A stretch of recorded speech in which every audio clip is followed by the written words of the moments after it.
honey. She's here already. No, not yet, but just be aware. Oh, I don't know yet. I don't know. But I heard there's going to be some changes. But just in case, just be aware of because we're sending Ludos. Okay, just be aware.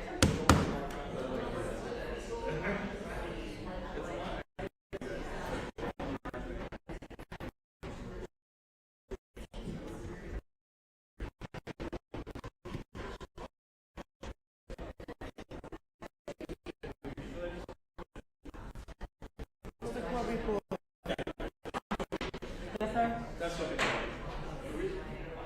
Can I have your name?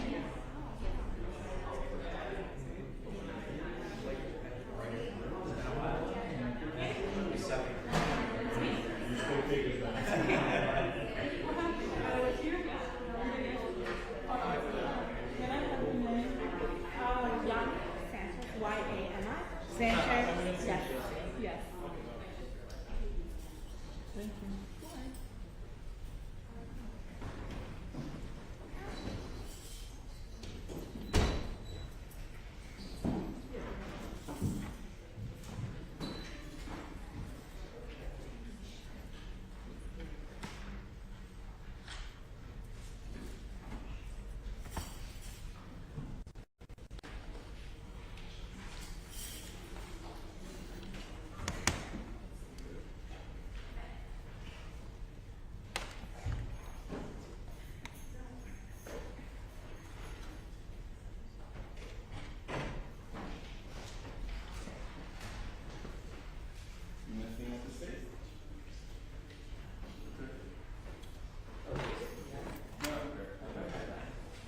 Mr. Quinn, good afternoon. Do you have anything for me? Yes, sir. Do you have anything for me, honey? I have a lot of stuff for you. A lot. No, just on the front side. You doing okay? Yeah. How's everything? I'm waiting to see what you got for me. It's just on the front side. Oh, it's a flashlight. Great. Perfect.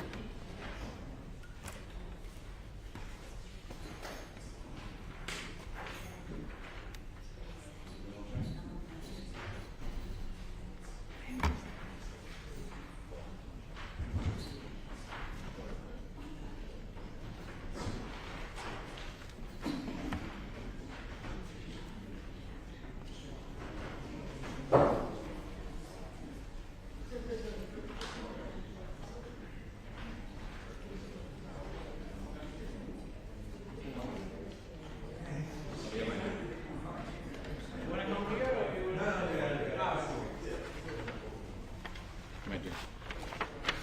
So, this is our, everything is on here.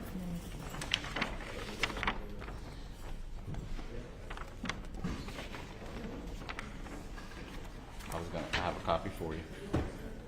You see, I'm good. I know, but I'm good, sir. Thank you. So all of this is on here. I'm Yes. getting all the names. Thank you. All right. That'll work. No, they're coming. Could you imagine? I mean, I can. I know you're the best, man. Why not? Hey. I gotta buy you a drink now. Don't buy him no drink.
Perry, you have an extra thing to say?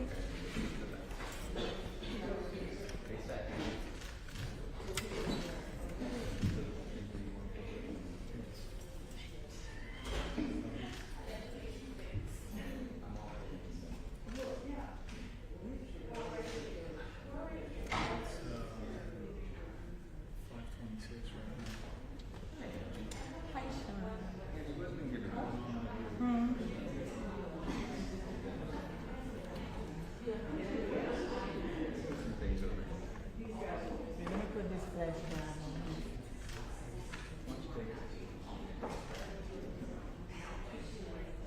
Is that on here? I want to also talk about it.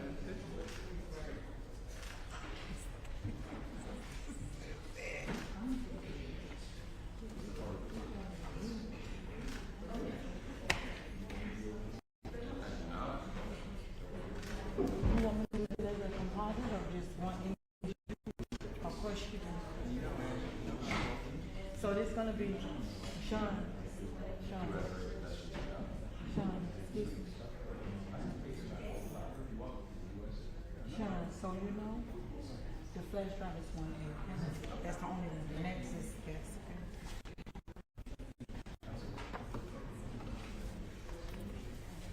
No, I see. I did should them as a part.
Good afternoon, Your Honor. Larry Handful on behalf of the Obumseli family representing the victim.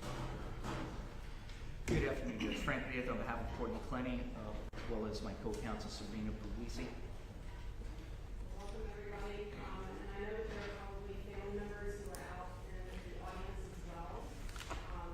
So I know that this is probably an emotional day for everybody. A reminder that if you feel the need to step out, that's absolutely fine. If you need anything from my bailiff, his name is Ali, he can help you. Reminder to just remain respectful and courteous and quiet while the proceedings. So let's go ahead and get started. We're on state court versus Clenney.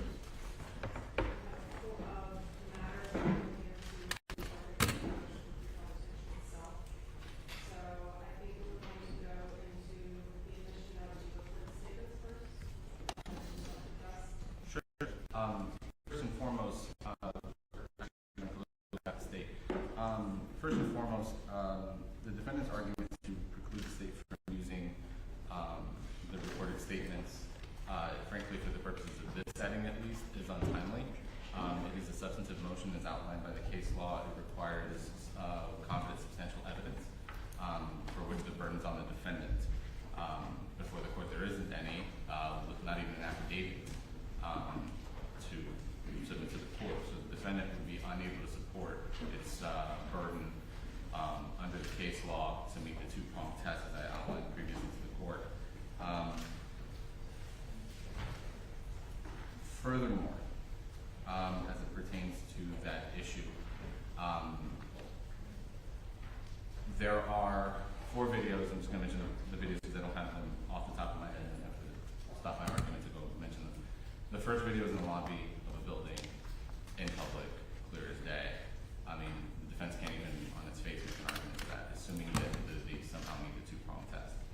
second aspect as it pertains to the three following recordings, frankly, defense exhibit counters their point. It is an audio recording by security from the outside of the building. Really quickly, when we saw these right there, before that I watched, I didn't see a video portion to any of them under Exhibit 11. Like, where are they? Number 1. My computer just played the audio. So again, it's available, but I was able to bypass it this time for the audio, so I didn't see a video presented in the audio. Sure. Again, I can. That one is, and council can disagree with me or agree with me. As my recommendation is the lobby of the building. It shows Ms. Clenney with a dog walking up and sitting down. Mr. Obumseli is reporting him facing up. For a while, it reports Ms. Clenney's chest, and they had a conversation between them. And Ms. Clenney or Mr. Obumseli says it does something to the effect that it's not ready to hit me, and she then whispers in response some expletives. That all happened in the lobby of the building. There's no expectation of privacy there, period, bar none. So the defense would be impossible for the defense to show an expectation of privacy as it pertains to that. The three remaining ones, I would agree that they occurred in their apartment. Very brief snippets. You can see the apartment from the inside, either the TV or the clothing on the floor or something to that effect. So I don't disagree with that. And assuming the defense is able to make their showing the two-pronged test, they would fail on the reasonable expectation of privacy. Explicitly, actually, their defense exhibit G, which while they characterize it as, quote, audio surveillance, I have for the court the incident report from the building that day, February 26, 2022, where the security guard said she recorded the woman's voice. It's the last sentence on that. So it's a recording from the outside of the apartment. So certainly a recording from the outside of the apartment is different than a recording from the inside of the apartment. But the point is that if it's audible from the outside of the apartment, she does not have a reasonable expectation of privacy. And the very nature of her shouting and the building sending her emails about the arguments, police responding uncalled by her or anybody else because of the arguments, necessarily relates that a reasonable person shouting at the top of their lungs can expect that their neighbors will hear it and possibly record it. The fact that Christian recorded it is of no consequence. Whether she consented to it is of no consequence because Specifically asked in video number 3. 3, 5, if I'm not mistaken, it's items 3, 5, and 7, because I believe the videos are odd numbers and the metadata are the even numbers on Exhibit 11.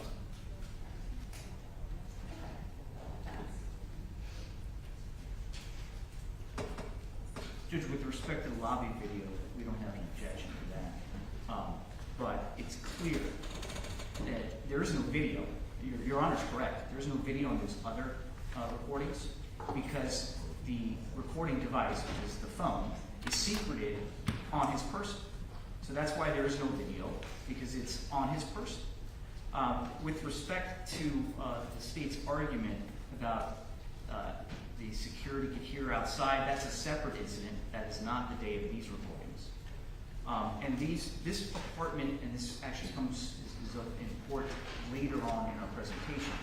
This apartment had an elevator that goes directly into the apartment. It's got basically its own floor, own entrance. This is not an apartment building that has multiple units separated by thin drywall. Okay, this apartment had its own floor, and the state cannot dispute that. The state also cannot dispute that this was a surreptitious recording, secreted on his person. Therefore, it's a clear violation of 934. It's an illegal wiretap. This is a two-party state. And the only thing the defense has to show is that there's an expectation of privacy and that society is willing to accept that. And that's in Canario, I think it's in Canario, I can't pronounce it, in Serrano, Sabres in Serrano, which is 473 Southern 2nd, 1272. And that is a Supreme Court case from '85. That case talks about, is there a reasonable expectation of privacy for the oral communication, which clearly it's an oral communication, and whether or not society is willing to accept it. What more would society be willing to accept than somebody, whether they're raising their voice, yelling, screaming, than their own apartment? That is clearly, we've met the burden and the standards that is elicited or is laid out in State versus Incarnati. Further, Judge, the recording, the big difference between the recording that the defense submitted to you with, I think it was G, is a recording by a security guard from the One Paraiso building. Pursuant to her job duties, she is investigating a disturbance. Anything she records during her duties is something that it would be, number one, it's not going to be hearsay because it would be a business record, right? Kept in the regular course of business. And I don't even, again, hearsay could be admissible in this type of hearing, so I won't even address that. But what is different is that was a call to security for a disturbance. Normally, there would not be anybody outside her door. There wouldn't be. So the reasonable expectation of privacy that Ms. Clenney had is obvious. And I think it's an expectation of privacy that society is clearly willing to accept in one's own apartment under the circumstances of this particular case. So let me say this. First of all, we want to deny your request for not having this as a hearing because it's untimely. We want to go ahead and allow our notice to the court so that I can make a ruling as to whether or not these recordings are going to be in evidence for the purposes of this record hearing only. I think that you can make arguments both ways as to both the defense's allegations as well as the state. So I'm going to go ahead and hear arguments and make a ruling on it. Second, the recording that is taken by the security officer at the apartment building, are you both agreeing that that is a recording of the same incident that is being played under? No, that was February 26th, Judge. Again, it took a little bit of digging because it was resaved as a different thing, so I didn't know what it was in reference to. Once I located it, I located the adjoining report, which again I have for counsel and for the court. And so it is not the same incident, but again, the premise of that argument, and frankly the fact that it's audible from the outside, at this point we can agree that it is not inaudible. We can hear Miss Clenney screaming. And was that also taken from inside of your apartment building? So that distinction doesn't matter, Judge, because if it can be heard outside, it doesn't matter if Miss Clenney is expecting someone to be outside her apartment or not. That's not my point. My point was that were they inside the apartment when that Yes. was taken? So it could be heard outside the apartment. Yes. So the defense's exhibit G is an audio recording from the outside of the apartment. It actually illustrates the state's point as to why Ms. Clenney would not have a reasonable expectation of privacy in audio, sound waves that are beyond the reaches of her apartment. The detective can testify if necessary, but there were complaints from individuals 2 floors above and 2 floors below. So irrespective of the private floor, quote unquote, there were 3 months worth of Miss Clenney screaming. And again, just as a reasonable matter, a individual does not have an expectation of privacy in their sound waves being too far and too loud for other people to hear. And again, it's audible that she is screaming in the videos. Judge, just as a final matter, the way this building is laid out, and if necessary, I'm sure the detective can testify to this and all calls and witness. The only people that can access that apartment in the landing area outside of the elevator is with a key fob type thing that has to be inserted into the control panel of the elevator. That's it. That or an employee. So a reasonable person would know that nobody's coming to my foyer landing area outside the elevator. It's a disingenuous argument. It was a very private apartment complex. I think that is true, generally speaking, and I think for the conversations that are recorded where she is not yelling at the top of her lungs. In fact, I had to turn it down when I was listening to the lowest point of my volume on my computer because she was yelling that loudly. I think that your point is belied by the fact that these conversations had occurred previously in her apartment and had been disturbances that neighbors had called in. If they had not been able to hear her and if they had not able to hear her from other apartment buildings and they wouldn't have been called in, number one. And number two, the fact that it happened in February is a strong notice of the fact that everybody can hear her screaming. They've already called security on her, they've already called police on her. So. Well, Judge, I think they called the police on them, to be clear. And that's true. And I'm not disputing the fact that there's an argument going on, but I think that also belies, at least with that one video. I agree with you for the ones that she's not screaming. I think that she does have an expectation of privacy there, but she's talking in normal voice. But the one where she's screaming at the top of her lungs, for the purposes of this hearing only, I'm going to rule that I'm going to allow it in, because I don't think that there is that subjective expectation of privacy, number one, and number two, I don't think that it's one that society would reasonably accept for the purposes of this. And again, it's just for this hearing, we can readdress this at a later time. I'm going to allow in the recording of the lobby, because it's in a public space. The ones where she's not going in Clenney, I've written down, I think, videos 1 and 2. The ones where she's not going and that she is in her bedroom, I'm going to exclude, because I think that she does have an expectation of privacy with this. So I have them listed, judges, items 1, 3, 5, and 7. Items 1 is in the lobby. So I think 3 is not yelling, 5 and 7 are yelling. So with regards to that, Judge, she actually is elevating her voice. Okay, they're the only ones, I mean, I made a distinction, and that's what That's my fine. ruling is gonna be. I mean, when I have to turn my volume all the way down because the voices are that raised, I can see that there's a distinction potentially there for expectation of privacy. And the second video, which was not in the lobby, I did not hear the raised voices. So then for the purposes of the record and the clerk, item in Exhibit 11, the court is admitting item 1 and 5. Item 3 and 7 are not considered. The metadata of that obviously Yes. should be admitted just because of content. But so items 3 and 7 are not admitted.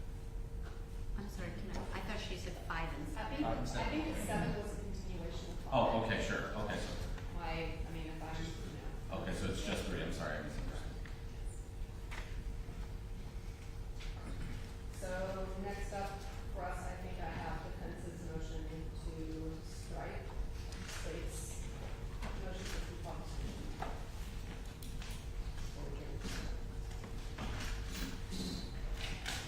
Alright, so yes, Mr. Greco, you can go ahead and give your argument as to that. I've read both your motion as well as the state's response. Sure, Judge, our motion was very detailed. I think that we can rely upon that with much argument. I would just say, obviously, we've been scheduling this for quite some time, Judge.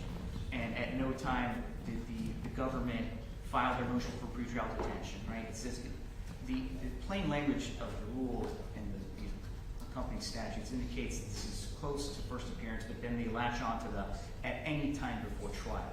But we've been putting the court and the state on notice of this hearing. And clearly it's an attempt to undercut the extremely high standard of Arthur, proof evident presumption rate. And we think that based on the delay in the state filing this, the delay in not only the arrest of Ms. Clenney, but the delay then in filing this is grounds for the court to strike.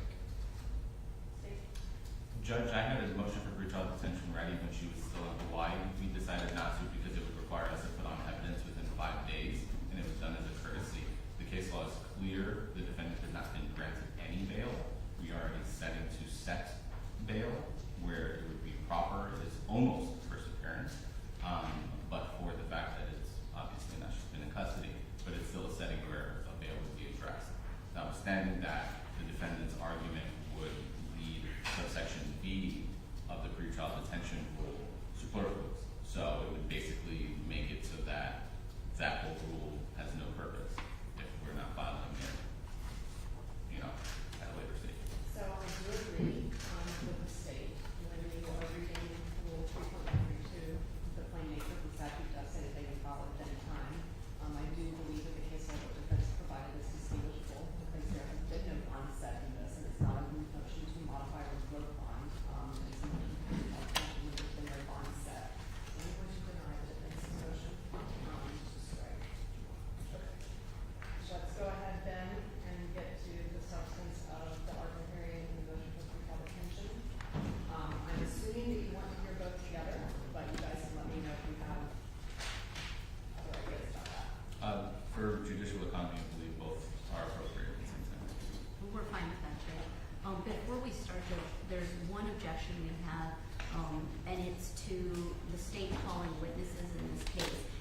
recall last week at our hearing on the 8th, the state asked if we had any witnesses to call. We talked about Ms. Clenney, the mother, and I said, Judge, vice versa, we would like to know if the state has any witnesses or exhibits so that we can prepare. We heard nothing from them. In fact, still, as of yesterday, when we filed our response, in the response, it actually says regarding the medical examiner, there's been no report or even a witness list advising he's going to testify. Yet this morning, we just were told a few minutes ago, not this morning, like here at the hearing, right before you came in, they're calling the detective and the medical examiner. We have not had any opportunity to prepare. They did not advise us of this. We just want to make sure the court is aware of that. Thank you. All right, Dave. Yes, Judge. So both two witnesses, our lead detective as well as the medical examiner, have been listed in discovery. We have a right to call any of these witnesses, any of the listed witnesses in our initial discovery and witness list. The medical report, our medical examiner's report, was made available for copy inspection. That's not something we turn over. They have to request it through and then pay the fee to the medical examiner's office. So the fact that they had not done that, they were advised of how to do that, that's on them. That's not us. And so we're calling those two witnesses. They know who they are. Just because they're not prepared based off of, for whatever reason that they're saying, we made them available with this information ahead of time. Judge, for whatever reason is that they failed to advise us. After Your Honor actually said, I believe at the hearing, you said, yes, everybody please exchange what witnesses you're calling. So I'm not saying that we weren't aware. Obviously, we're aware of these individuals. We have reports. That's really not the point here. I think that as long as witnesses have been listed, then you're certainly on notice of those full witnesses that you can call for the ARPA hearing. Typically in an ARPA hearing, depositions haven't happened, discovery hasn't happened, it's very close to the beginning of discovery also. You're dealing with a portion of this case that is at the very beginning. So I'm going to allow them to call their witnesses, as long as those witnesses have been listed, discovery which they have. He's correct about the ND's report, that it's something that has to be requested independently. So let's go ahead and begin. And put your objections noted. Thank you, Judge. Judge, could we have some type of ruling from the court that in any future evidentiary hearings that the state will properly and timely disclose witnesses? Well, I think that discovery only requires that they provide those witnesses as a witness list for any A witnesses that they believe might be used at trial. So I don't know that they have any discovery obligation other than that. I guess it's just more of following the court's order, which your order was. And I think that my order would have been, and then maybe I misspoke, is that any witness list have to be listed. As long as they have listed a witness list, and you have listed the witness list, you know, discovery obligation witness list, then I think that everybody's in discovery obligations. And Judge, because you mentioned it, I have to know the defense has not made any discovery exhibit list, but we are not raising that as an issue. Okay. All right, so let's go ahead and get started.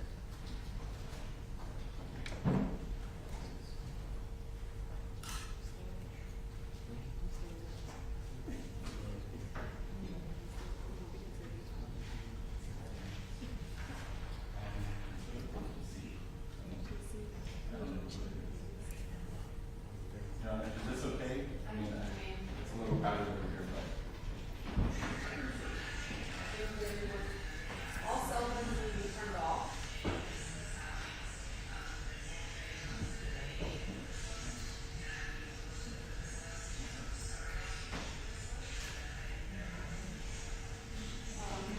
Step out. And you step out if you want It's to. me, Your Honor, I'm sorry. Okay, I'm sorry. I apologize. All right, I don't think that there's any place else that we can really put that without talking to everybody on oversight. Yeah, I'm sorry. I'm sorry to ever do that in my back. If this is the court, maybe get married. Yes. Your Honor, today we're as the court does on a pre-trial detention and our hearing setting at this settings.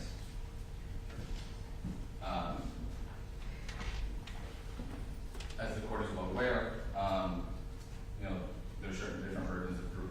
It is a joint hearing. I'm outlining here on the screen right now the burden of proof and pre-trial detention. Our burden is only to show the defendant is charged with a dangerous crime. Dangerous crimes include both homicide and manslaughter. I'm only noting manslaughter because the defense has raised a possible manslaughter. So if they're conceding manslaughter, they're essentially conceding this ground. But the point is homicide, which includes manslaughter, are both dangerous crimes. The state's burden shown that there is a substantial probability that the defendant committed the offense. The factual circumstances of the crime indicate disregard for the safety of the community.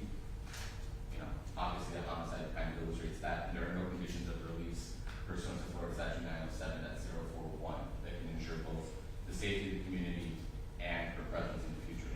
This is analogous to the standards of Arthur, but the distinction between the two are twofold. One is the state's burden is greater. The state has to prove the defendant's guilt as evidence of the presumption greater. However, this is counterbalanced by the weight of the evidence and the light of the evidence. Where in a pretrial detention setting, the evidence is not viewed as favorable to the state. In an Arthur hearing setting, it is.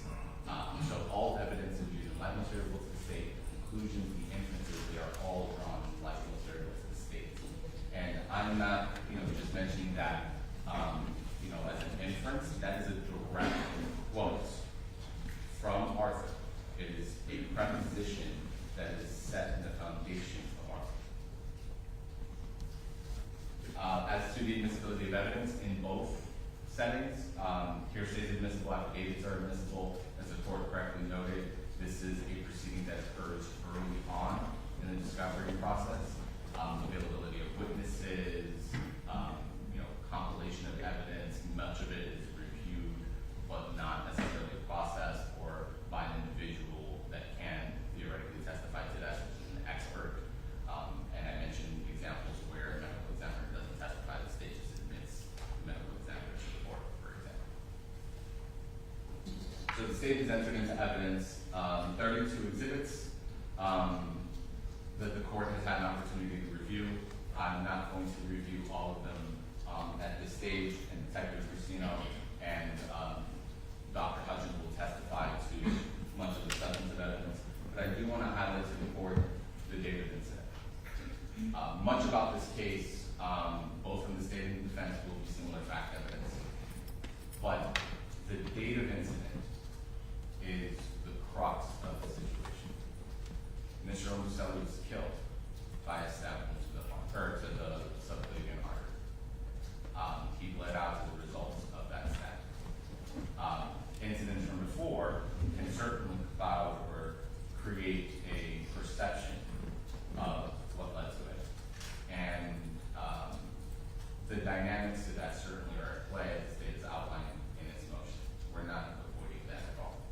But the date of incident, the circumstances under which the defendant killed Mr. Obumseli are particularly important. We extracted Mr. Obumseli's phone, and the day became, just woke up calm.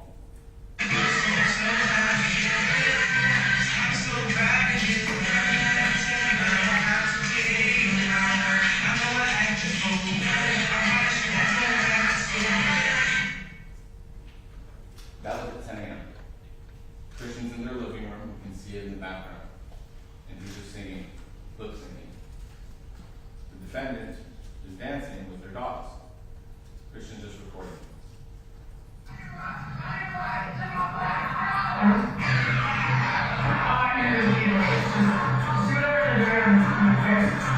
Hey, yo, baby dancing like Austin. Just get the fuck away. Yeah. Hey. Yeah. The state will note in this video, the court can see the defendant's legs, and for example, the bruising that was photographed several days later and the defense will introduce on its own already exists. Christian is very clearly alive. So those bruises could not have been created in the quote-unquote struggle as the defense characterizes it, where he was stabbed. It's just blacking them. They existed before. And the court, through the other evidence, can compare the bruising, including the photographs that the state submitted to it of the defendant on the data. But what matters is the incident. Christian leaves the apartment at 3:55. This is the state's exhibit at the bottom, 14, channel 9. 3:55. He's on the phone, and by that I mean you'll see in the surveillance video, the court can see him holding his phone, not on the phone. He's walking his dog. The defendant called Christian repeatedly, almost at a frantic call. For the record, the times are 19:55, but that's in Universal Coordinated Time, so this is local time 3:55. She called him 3 times in quick succession. Twice he did not answer, and then once was for a 40-second call. 10 minutes later, the defendant gets on Instagram Live. And on Instagram Live, she has marks on her shoulders. She has bruises. And again, we have not avoided the fact that this was a mutually abusive relationship. The issue is whether the defendant's conduct in stabbing and killing Christian is justified. So the bruising that the defense is going to try to suggest was as a result of a struggle simply do not exist. So Mr. Obumseli returns at 4:32 and 44 seconds. He enters the apartment or exits their walkway, 22nd floor, at 4:33, which is at the exact same time the defendant is called Christian. It's a 13-second call. And then 10 minutes later, the defendant calls her mother. I redacted her phone number. Those were 2 calls at 4:43 and 4:49. And we know that the incident occurred in the first call because Mrs. Clenney admits as much. So fewer than 10 minutes after Christian walks into the apartment, it goes from a simple walk, relatively calm, to him being stabbed. And the state notes that in Mrs. Clenney's statement, all Mrs. Clenney suggests is that she heard the defendant yelling that Christian was lying and for him to get out. When the state notes he's entitled to be there as a resident of that apartment, the defendant had no rights to pick him out. But the simple fact is the defendant was making affirmative accusations. The defendant was making the attacks on Christian. The defendant waited 10 minutes to call, 10 minutes later, the defendant called the building security. It's an 18-second call. And then 4 minutes after that, she called him. Looks like a portion of the 911 call.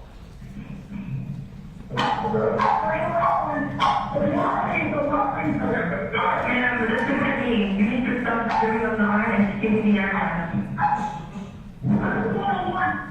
Because I can't do my arm.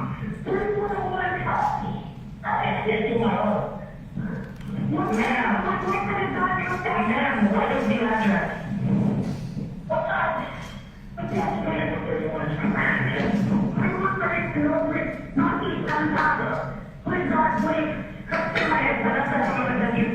Ma'am, there's a hospital there.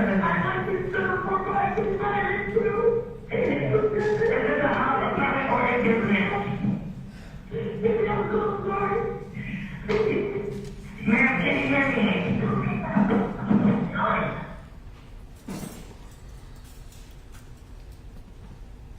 The defendant acknowledges her actions. She apologized. Police arrived within 5 minutes. I'm not going to air here because the state exhibit 21 was still shot. It shows the defendant cradling Mr. Obumseli's body. The defendant is transported to Miami Police Headquarters and interviewed, and she gives herself a statement. It's inconsistent throughout. It conflates the date as a whole. It suggests that Christian had gone to Subway and that this incident occurred as a result of the Subway. We know from the key fob records, we know from the video, he was not returning from Subway. This argument happened earlier in the day. And it very might well have happened as the defendant suggested, but she's conflating both of them to justify a self-defense claim.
Ms. Clenney was discussing how she got up after they were arguing over the phone, went into the kitchen and grabbed the knife.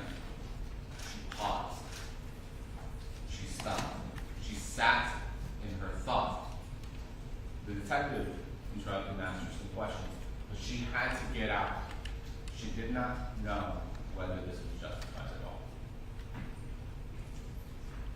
Based on the totality of the evidence, based on the medical examiner's testimony, the court will see that it was not justified at all. The defendant's statement is not credible. She could not have thrown a knife that would have landed at an angle, punctured 3 inches deep, and not lacerated, for example, Mr. Obumseli. That was physically impossible.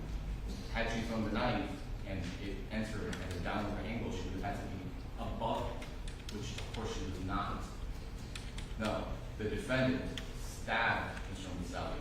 It punctured his body 3 1/4 inches, and it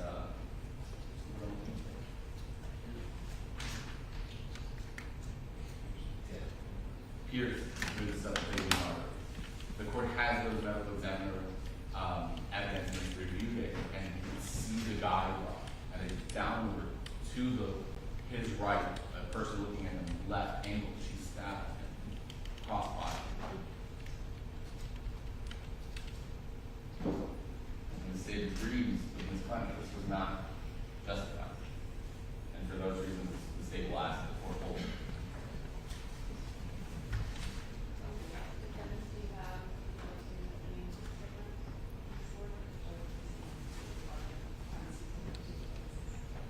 Judge, I'll defer to that, so I'll have State calls effective, you know.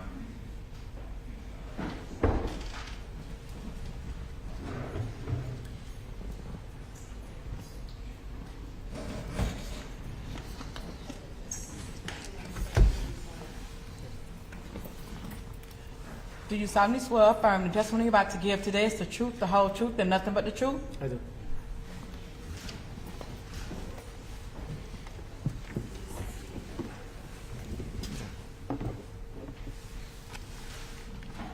Good afternoon, Detective. Will you please introduce yourself to the court? Detective Yermain Brasino. Detective, what do you do? I'm assigned to the homicide unit. And how long have you done that? A little over a year. Before that, do you have any law enforcement experience? Yes. Will you please tell the court your law enforcement experience?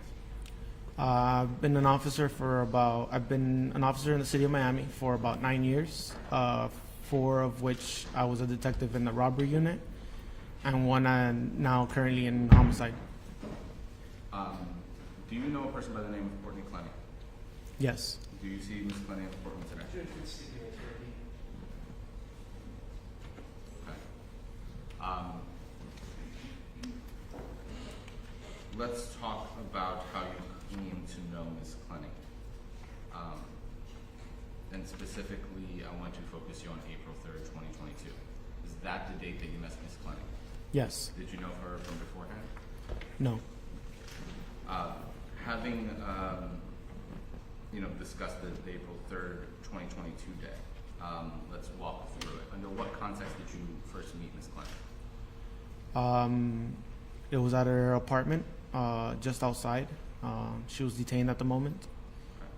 Okay. And let's kind of walk through that. Why did you end up responding to her apartment that day? I was notified that there was a stabbing, and the victim had been taken to rider trauma and succumbed to his injuries. So at the time that you met her, you already knew Mr. Obumseli was passed? Yes. So let's pierce this out. First, you met her at her apartment. Where's her apartment? Her apartment is at 3131 Northeast 7th Avenue. Is that Miami-Dade County? Yes. So you mentioned you were notified because he had succumbed to his injuries. Obviously, that you're a homicide detective. That's how you got involved. Yes. And why is it that you're the lead detective? It was just my turn to take the next case. So just as a premise, you didn't ask for the case. It was just Correct. Okay. So you responded to the scene of the homicide. You met Ms. Clenney. What did you do? Say that again? What did you do? We responded to the scene. We began to check the apartment and get in contact with the crime scene. And simultaneously, we had Ms. Clenney transported to the station. Before we get into what happened at the station with Ms. Clenney, let's discuss the, I guess, events of the day. Do you know approximately what time police was called out to the apartment? I don't recall. Okay. Would anything refresh your recollection? No, not right now. Okay. So you're aware that at some point police got called out to the apartment? Yes. You've reviewed the evidence, the body cameras, all the evidence in this case? Correct. Okay. So what happened when police officers arrived to the scene? When police officers arrived, they were able to make contact inside the apartment. They saw Ms. Clenney cradling the victim. They were able to separate the two of them, provide aid to the victim while they waited for fire rescue to show up on scene. And then what happened after fire rescue showed up on scene? They were able to transport him to Jackson. And do you remember approximately when Mr. Obumseli was pronounced deceased? I would have to go back to my notes. You can refer to your report. Let me know when your memories are fresh.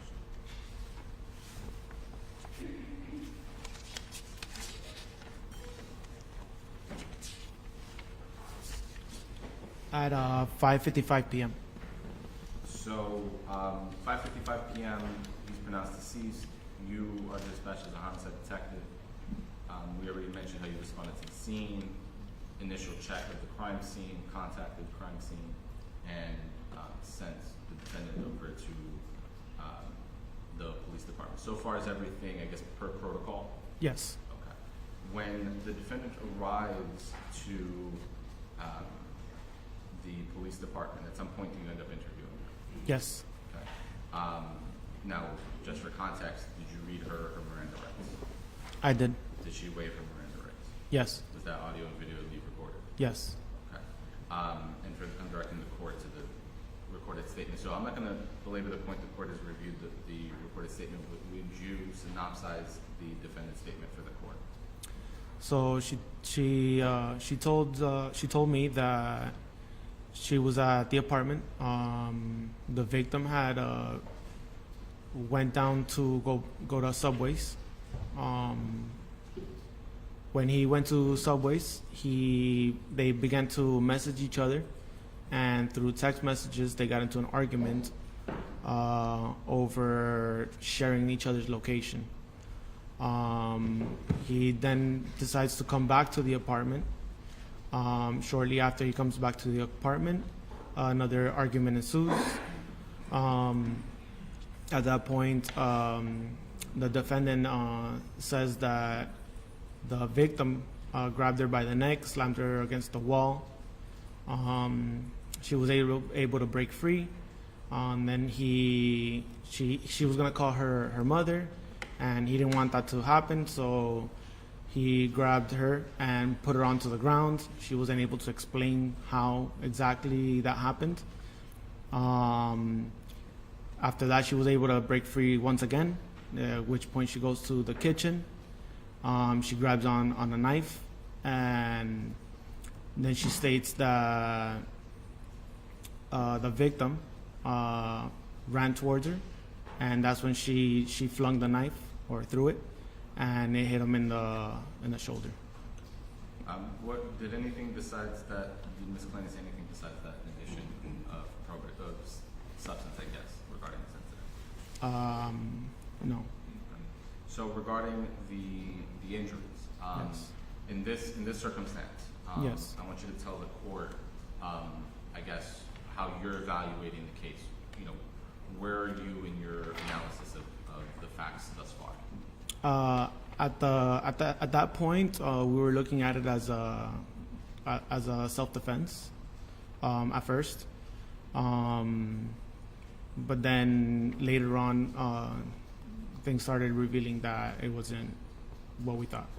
So let's talk about that. So at the point in which you finish interviewing her, despite some of the inconsistencies in the statement, you are evaluating the case for a possible self-defense claim. Correct. Is that one of the reasons why you document how she looks in her injuries? Yes. Okay, so let's parse through that. Did you have crime scene take photographs of her? Yes. I'll direct the court just as general reference to the crime scene photos. Were there bruisings on her? Yes. Okay, will you tell the court where there was bruising? She had some bruising over on her legs. She had some small bruising to her arms, and that was about it. Okay. Do you have experience in seeing fresh bruises versus old bruises? Yes. Okay. Have you, in this context, right? Just as a human, have you seen bruises? Objection, Judge.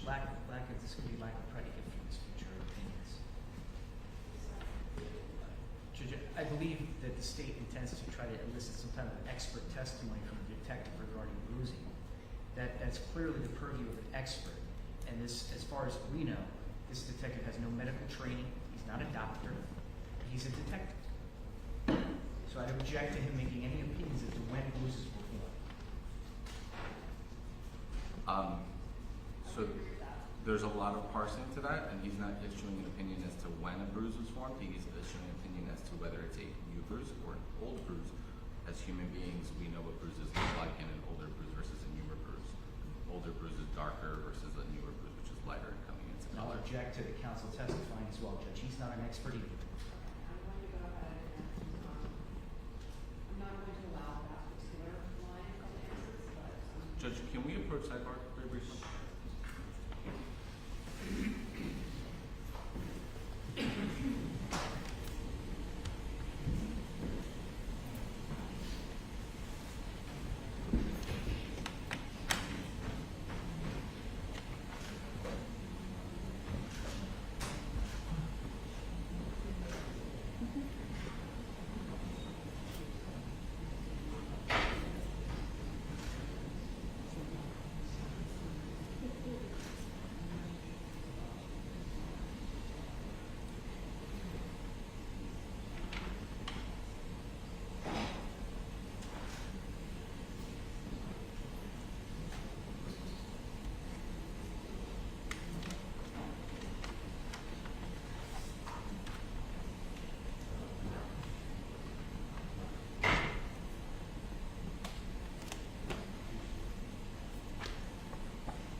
Judge, just as a separate preliminary matter, I believe the evidence was accepted by the court, and if it hasn't, I'm just moving all of the state's exhibits into evidence.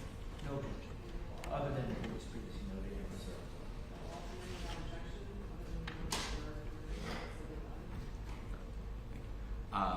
And I'll just refer to them as their sub-exhibits, and I believe in evidence there's State's Exhibit 1, or 1A. Continuing, did you see bruising? Yes. Okay. And that bruising you mentioned it was on the arms and the legs. Yes. Did you see any bruising on her neck? No. Did you see any hand marks on her neck? No. Did you see any bruising coming in from her neck? No. Did you see any bruising consistent with her having been grabbed by the neck, quote unquote? No. Did you document the area of her neck? Yes. And are those in, I guess, the photographs that were documented by crime scene? Correct.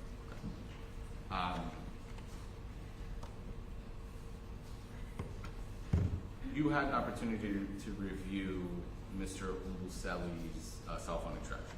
Yes. As part of that extraction, did you see videos from the same day but earlier, before the murder? Yes. Okay.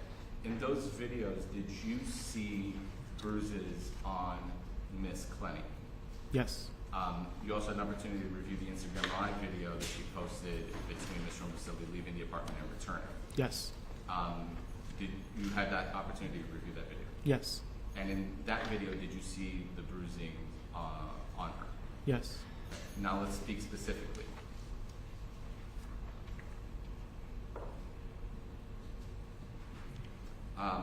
Let's speak specifically about those bruises, right? Let's separate arms versus legs.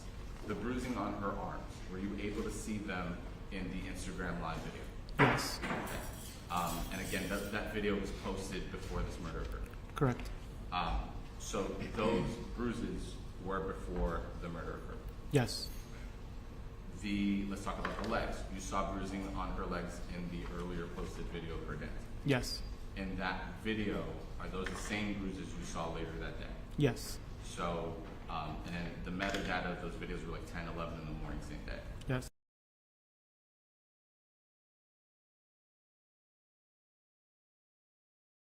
Correct. So let's continue through this. You mentioned that Miss Clenney told you and showed you how she threw the knife or flung, as you said, at Mr. Obumseli. Yes. Would you please reenact to the court the manner in which she claimed she threw this knife? She said she put it over her shoulder, and then she just flung it forward. And I'm just noting, if we've got to talk about the record, right? So you're saying that she got her arm back and threw it forward. Yes. And I guess just as a parallel, it's kind of like a football Yes. action. Correct. It was not a fling using like a flick of the wrist. Correct. Okay. So, after you interviewed, okay. Actually, before I move on from that, did she tell you the distance in which she flung the knife? Yes. Okay. What was the distance that she told you? She said it was about 10 feet apart. Did she point to the room? Yes. Okay. What was it that she said when she pointed to the room? She said the distance was bigger than the room that we were in. Okay. And so in that context, as if the room was 10 feet, it was longer than 10 feet. Yes. So she was at a distance of approximately 10 feet when she claimed she had flung this knife. Yes. And did at any point she say whether Mr. Obumseli was armed? No. No. He wasn't armed. Okay, so she did say, but he was not armed. Correct. So she acknowledges Mr. Obumseli was not armed in excess of 10 feet from her when she threw this knife at her. Correct. Right. So progressing from that, during the interview of the defendant, you became aware that she was on the phone with her mother during the incident. Yes. What did you do as a result of that? As a result of finding out that she was on the phone? Yeah, after knowing that she was on the phone with her mom, and then you finished the interview, what did you do? I was able to get in contact with the mother over the phone. Okay. Did you do an audio recorded interview of Miss Clenney's mother? Yes. Okay. Were you aware that there was anyone present besides you and your fellow detective on that call? No. Okay. At what point did you become aware that there was someone else on that call? When the attorney arrived at the station, her father jumped into spoke from on the same call, saying that the attorney was there and that they would like for the attorney to be present for any more questioning. So during the length of your interview with her, you were not aware that she was with someone else in her person? Correct. As you were doing that interview, what did you ask Mrs. And I directed the court to the audio recorded statement that's in evidence, but again, will you please synopsize the contents of that call? We spoke about the relationship between the victim and the defendant. And she explained to me that I believe it was about a week before the incident that the mother was there for 6 days because Christian wouldn't leave the house and he kept following her around. So she came down to Miami to see if the transition of him leaving the apartment would be a lot better than just them two trying to figure it out.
get away from her and that he was lying.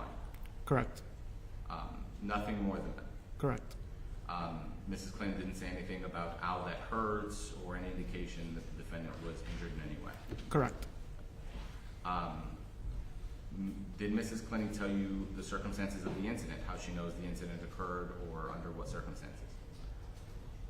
On the day of? Yeah. No. Okay. At any point did she tell you she knows what happened? No.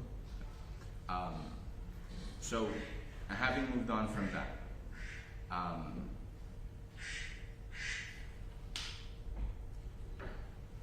earlier we talked about how you were evaluating the case for a possible self-defense. Yes. So what did you do as a result of, on the date of the incident, what did you do as a result of where you were at? I don't understand. In a nutshell, after you interviewed the defendant, you interviewed the victim, Yes. or rather you interviewed the defendant, you interviewed the defendant's mother, crime scene, photographed the scene, Yes. they documented her, you collected all pieces of evidence. What else happened that night? Nothing else. We finished with the scene, and the defendant was let go. Okay. Was Is released. that normal protocol?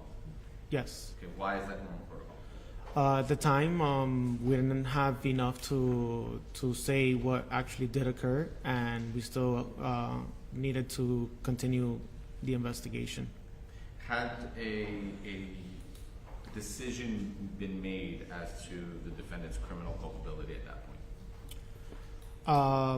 Well, at first, I was leaning more towards a self-defense. No, we discussed that. My question was, yes. did you close the case and say it was self-defense, or was Oh. it still open? No, it was still open. Okay. Yes. So the investigation was still open, it was still pending.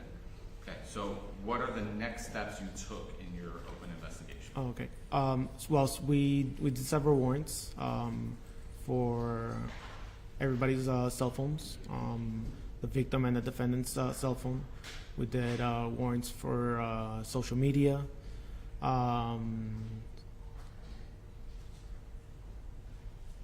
And yeah, I believe a couple of other warrants as well. As a result of some of these warrants, did you end up briefing the state attorney's office about the investigation? Yes. Okay. As pursuant to that briefing, were there subpoenas that were sought? Yes. Okay. I'm just going to go through things that are in evidence, but did you obtain police reports and body camera from Las Vegas? Yes. We're going to talk about this. I'm just going through everything. We mentioned warrants. You said on the phone. Which phones are you speaking about? I'm speaking about the victim's cell phone and the defendant's cell phone. Okay. Were you able to get the extraction from the victim's cell phone? Yes. Were you able to get the extraction from the defendant's cell phone? Not yet. Is that still pending and being attempted? Yes. From the extraction, were you able to obtain data and information? Correct. Okay, so we'll cross that bridge in a little bit. Pursuant to subpoenas, were you able to obtain surveillance footage and incident reports from one Paraiso condominium? Yes. Did you also obtain lease documents? Yes. As part of those documents, were you able to obtain the FOB records? Yes. You mentioned warrants on social media. Was that the Instagram warrant? Yes. And is that how we know the precise time in which Ms. Clenney was live? Yes. Did at some point you obtain the call detail records of Ms. Clenney? Yes. Or the defendant, sorry. Even though I lost myself on that.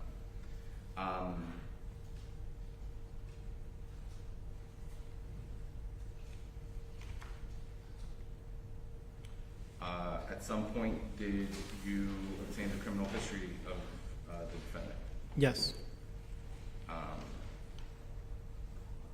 At some point, did you obtain, pursuant to subpoenas as we were discussing, financial records belonging to the defendant? Yes. Now let's go back again. Date of incident, crime scene process. At any point, did you obtain a diagram of the apartment? Yes. Was that diagram to scale and measured and documented? Yes. Just noting for the court, Exhibit 19. Will you please describe to the court the crime scene? Again, the court has the photos, but just outline it for it. Okay. The crime scene is an apartment located on the 22nd floor of the One Paraíso building. It's a 3-bedroom apartment with a single kitchen and living room.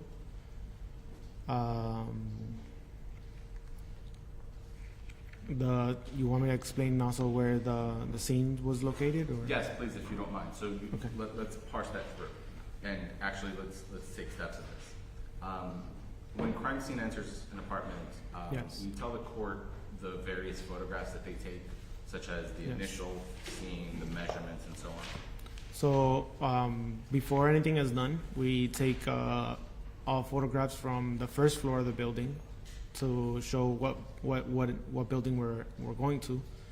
The elevator, the floor of the elevator that it stops on, the number that's fixed to the front of the apartment, the front door, and then all wide-angled and far away photos of every room in the apartment.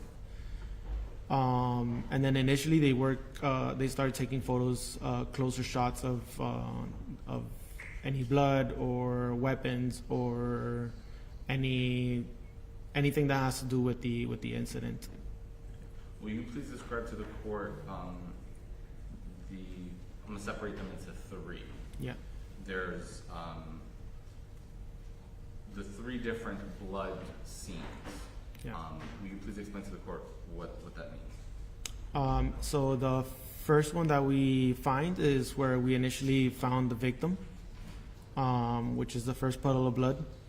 The second one was more towards the living room. And then the third one was, it was more between blood spatter and droplets that were moved around not moved around, but showed that the victim was walked around the apartment. Objection, Your Honor. So let's piece through that. So there were 2 pools of blood, which is 1 and 2 that we just discussed, and then the third where there was droplets and spatter. Yes. You described this one, I'm just noting it for the record. The first one, the first pool of blood is where the defendant was located, Yes. holding the victim.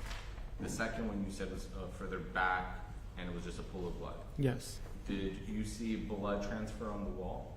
Yes. Okay. What does that blood transfer mean?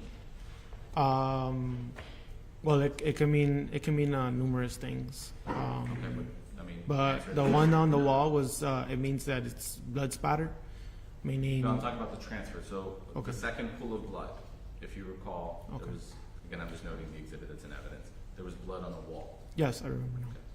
And it was kind of filled. It wasn't spatter or drop. Do you recall that? Not so much. That's fine. Then we'll move on if you don't remember. So let's talk about the blood spatter and the droplets. You mentioned. Objection, lack of predicate.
So we were last left off on the spatter and droplets. Do you Yes. know what spatter is? Like, just can you describe that? Yes, spatter is more of a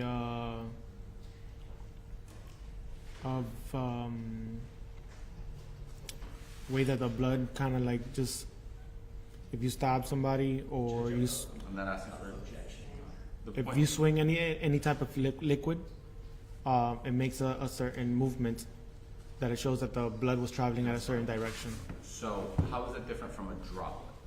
A droplet is it's Objection. I'm not asking for conclusions, Judge. I have a witness statement, let's just Sure. stick with what it is that saw in the apartment and turn some photographs to at least to some extent. Okay. Did you see droplets throughout the house? yes. What does that mean, sir? Means that there was blood following straight down at a straight angle. Objection, Your Honor. Okay. And where did you see these droplets? In the living room, heading towards the bedroom, the master bedroom.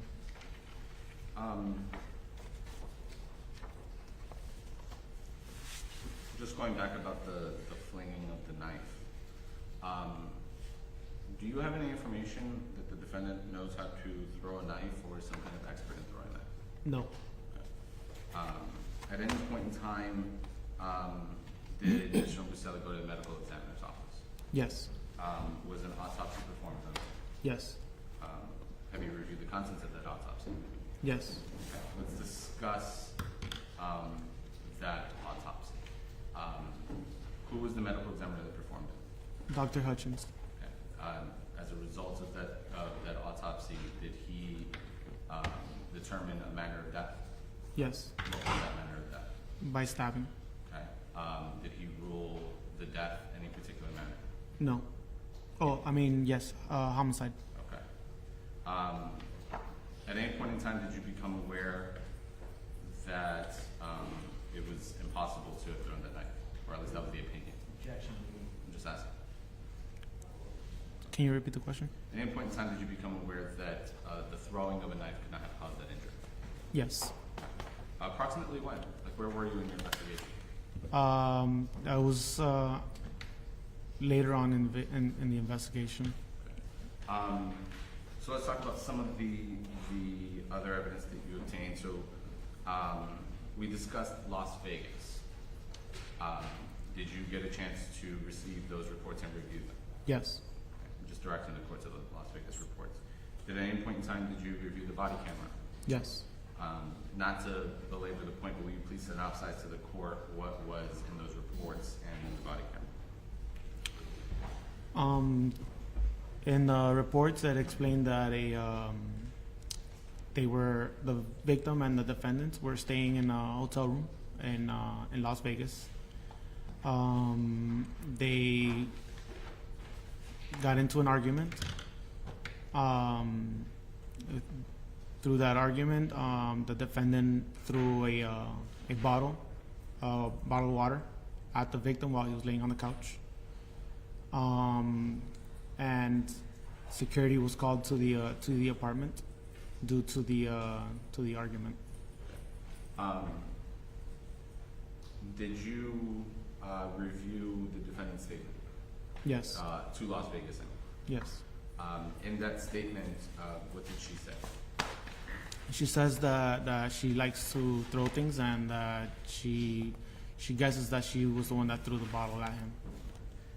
Did she acknowledge throwing items at Mr. Obumseli before? Yes. What were those items? Plates and other items. Was Mr. Obumseli interviewed? Yes. As part of that interview, did there come a time where the officer asked Mr. Obumseli a bunch of questions as to whether the defendant was violent with him prior to that? I can't remember that right now. Sure. I'll just direct the court to the video. Following the defendant's admission, was she arrested on that case? Yes.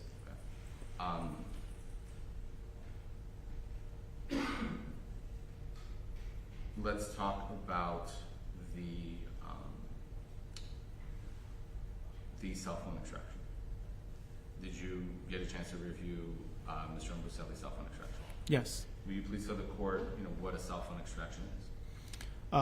It's pretty much just an extraction of all the data, messages, photos, videos, and even sometimes social media, saved posts can be extracted from the phone. During, or I guess when you received the extraction from his phone, did you get an opportunity to review the photographs? Yes. Did you get an opportunity to review the videos? Yes.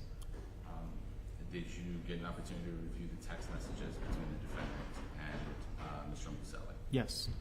I want to discuss with you regarding your review of those, and I'm going to bear with me because I'm just going to be very specific in directing you. You have all the records, just so we're clear. Yes. When they're produced, do they produce in a PDF? How do they come out? They're produced in a PDF. Do you recall how many text messages there were? It was over 12,000. I believe it was 12,220. Something like that. Yes.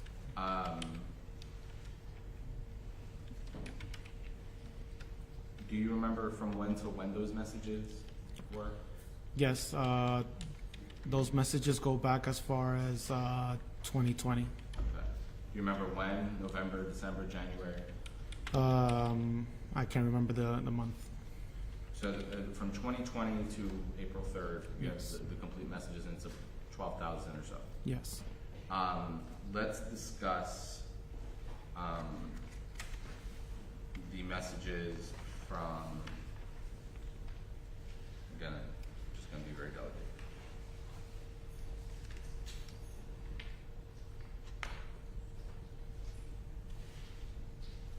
October 9th through the 11th, which is in evidence as Exhibit 4. Did you get a chance to review those? Yes. Will you tell the court, again, just a synopsis because the court has them, what is covered in the messages between in State's Exhibit 4? Mind if I review my notes really quick? Yeah, if you need to refer to anything to refresh your recollection, go ahead and then let me know when you're ready.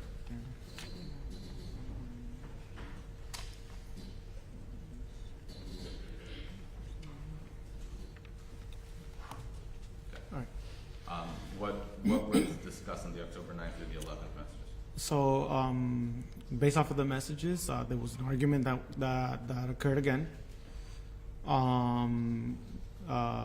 Mr. Christian writes to the defendant that she stabbed him, and he wants to get into the room, that he needs help, and she pretty much just told him go get first aid, and pretty much just brushed him off. Later on in those messages, does he confront her about hitting him with a phone? Yes. Okay. Does he confront her about her spitting on him? Yes. Was it in the context of all of these messages where he also confronts her about stabbing? Yes. Did the defendant respond to these accusations from Mr. Obumseli? Yes. What did she say in response? You can review your notes, yeah.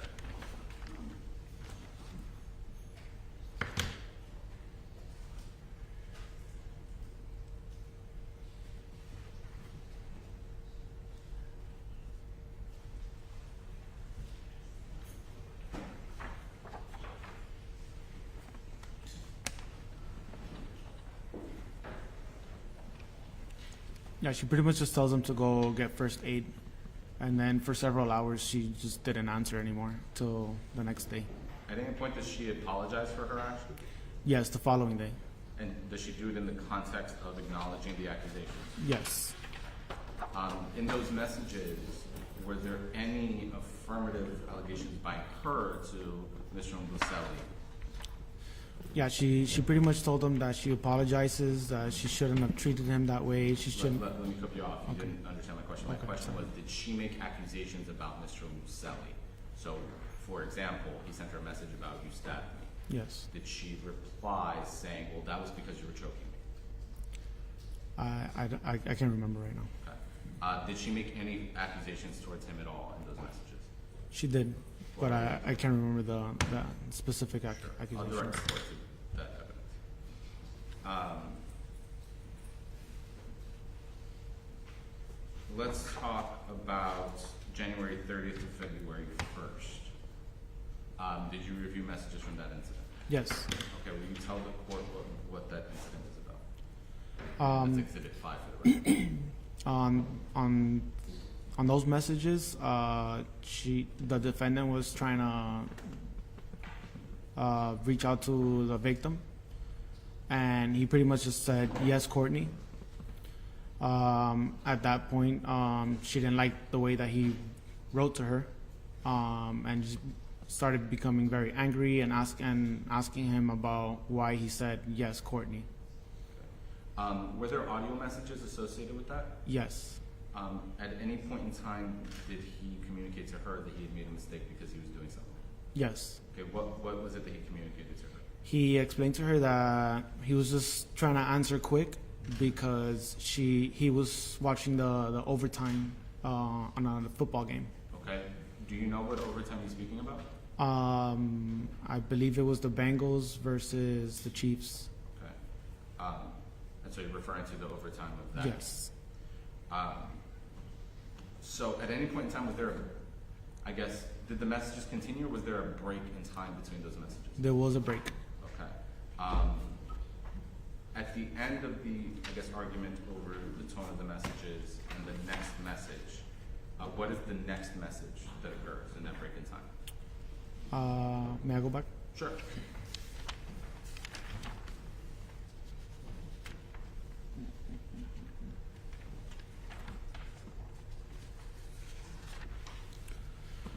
What was the first conversation after So that? the first one that I recall, it was the defendant telling him, "I hope this gives you time to think about what you've done." And then she tells him, "Enjoy the hospital." And then after a little while, he messages her, "I lost a lot of blood. Can you come? I need you." And then she asks him, "Are you having fun?" And this is all between him writing her that he's losing a lot of blood and at the hospital. Okay. Were you able to find out what happened in that time period? Yes, she ended up cutting him with a knife. Okay. Now, how did you figure that out? It was all in the messages that he wrote, and she responded back to him. Were there also photographs from that date and time? Yes. And how is it that you figure out the date and time that a photograph is taken from the device? So through the properties of the photo, it will show you when the photo was created, and it was at the same time and date as these messages were sent to him. And just so we're clear, the messages had or the photographs also had location information? Yes. Do you remember where the location of that was? It was on the east side of the 195. Okay. Was that is there a street that's there? Yes, that's called the Julia Tuttle, but it leads up to the hospital. It was just it was pinpointing right at the hospital, Mount Sinai. Okay. The state's directing the court to Exhibit 6. So in those photographs, you said it shows that his lip was sliced. Yes. And that the location of those photographs were at a hospital. Correct. Were you able to locate images of those injuries? Yes. Okay. Directing the court to Exhibit 7. Will you just describe the court to what those injuries were? It was a large laceration that goes from the lip to the bottom of the chin. Okay. And what is a laceration? Say that again? What is a laceration? Laceration it's a cut. So there was a large cut from Yes. the chin to the lip, and there were stitches, you said? Correct. Did he appear to have any other injuries in that stitches photo? Yeah, he had another small laceration here to the left, I believe the left of the face, And for the record, you're pointing to like a cheek. closer to the chin, to the cheek. Okay. As well as we noticed that on the photo with the stitches, he had 2 black eyes, or what you would call raccoon eyes. Okay. So there was dark discoloration on his face, by his eyes. Correct. And then at any point in time close to these incidents, was there another selfie of the defendant for comparison? Yes. Or not the defendant, excuse me, the victim. States Exhibit 8 for the record.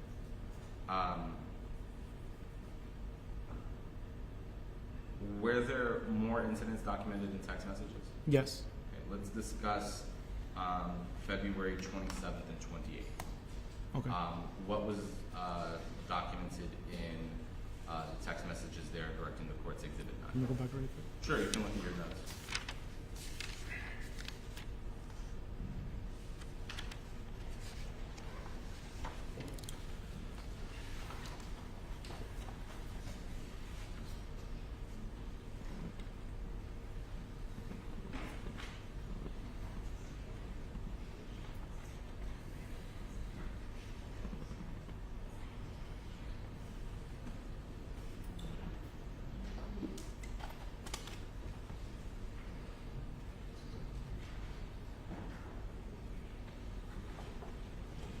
All right, sir.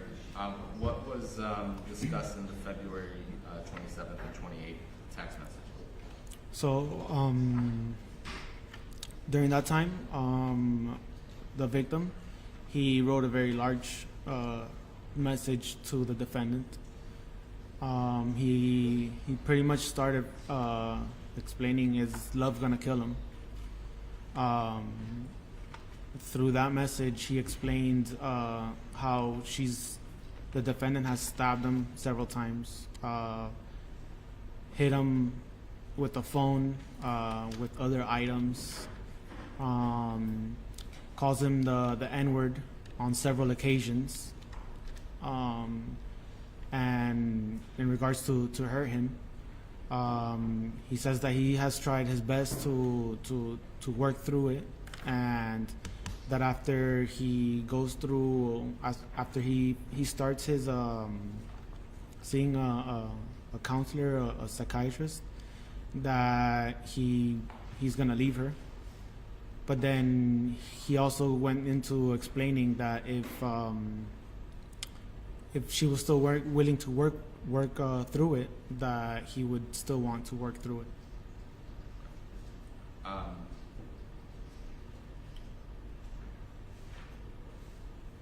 Following this, did the victim begin documenting audio and video recording incidents between him and the defendant?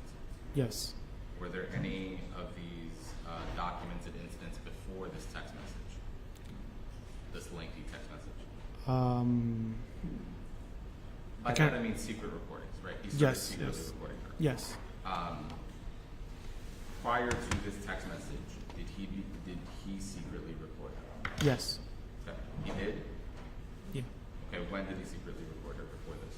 I can't remember the dates. Okay. After this date, for certain, he did. Actually, let me review real quick. Sure, go ahead. If you need to review your notes to refresh your thoughts.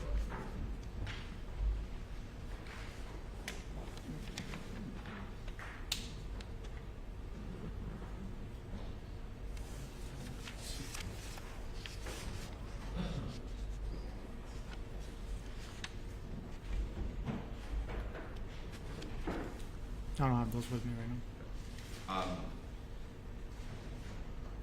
So you said you don't have them, as in, does that mean that you're No, not sure no. if you recorded her before?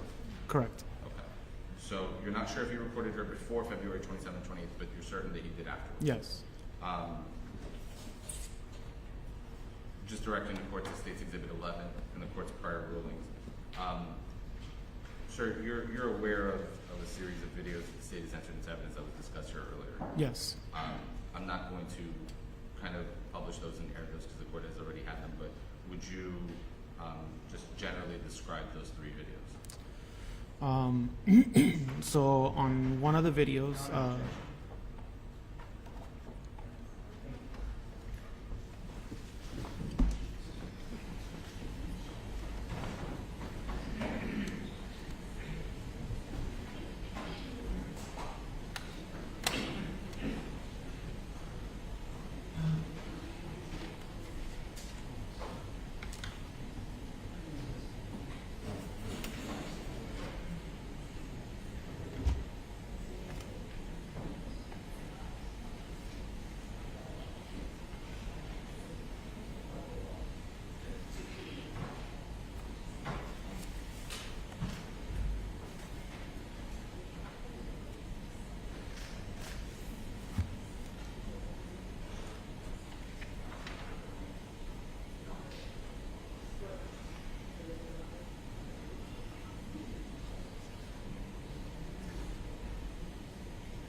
Okay.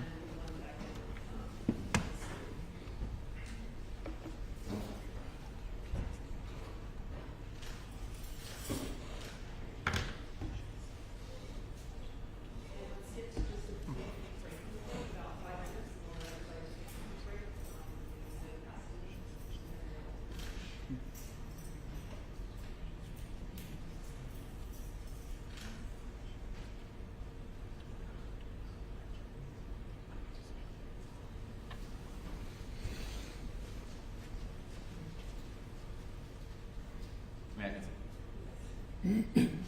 So Detective, as we were talking about, State's Exhibit 11 includes 3 videos and the metadata of 4 videos. Yes. Those 3 and another one. Again, the court has State's Exhibit 11, but for purposes of our record, will you just describe generally the 3 videos that were entered in State's Exhibit 11? So one of the videos, they're in the lobby, and the victim had just explained to her, like, why are you hitting me? You can't be hitting me like that. And then she lowers her voice and tells them, shut the fuck up, bitch. And then he continues to ask her, why are you doing this? Like, calm down. And that was the end of that video. The other video, she was having some sort of tantrum in the apartment and yelling to the top of her lungs. And at one point she calls out names using the N-word towards the victim. And she also even tells him, come here, let me slap you. And then also continues into telling him, find my phone, get me alcohol, get me alcohol. During those recordings, did she also express, I guess, a jealousy of anybody? Yes. Okay, will you please explain that? She, according to the video, he acknowledged somebody in the lobby or just in front of the building when he went out to I believe it was to walk his dog. And he didn't tell her that he acknowledged somebody downstairs. And then that's when she just went into this continuous screaming for several minutes. Now that we've discussed that context, I want to talk about building-specific incidents at One Paraiso and how they documented these incidents. Did you receive a lengthy amount of records from them? Yes. Okay. Do you remember approximately how many pages? Too many pages. Too many pages. Okay, fair enough. As part of that, did these reports contain with them photos, videos, audios? Yes. These photos and videos, will you describe them to the court how they looked on these reports?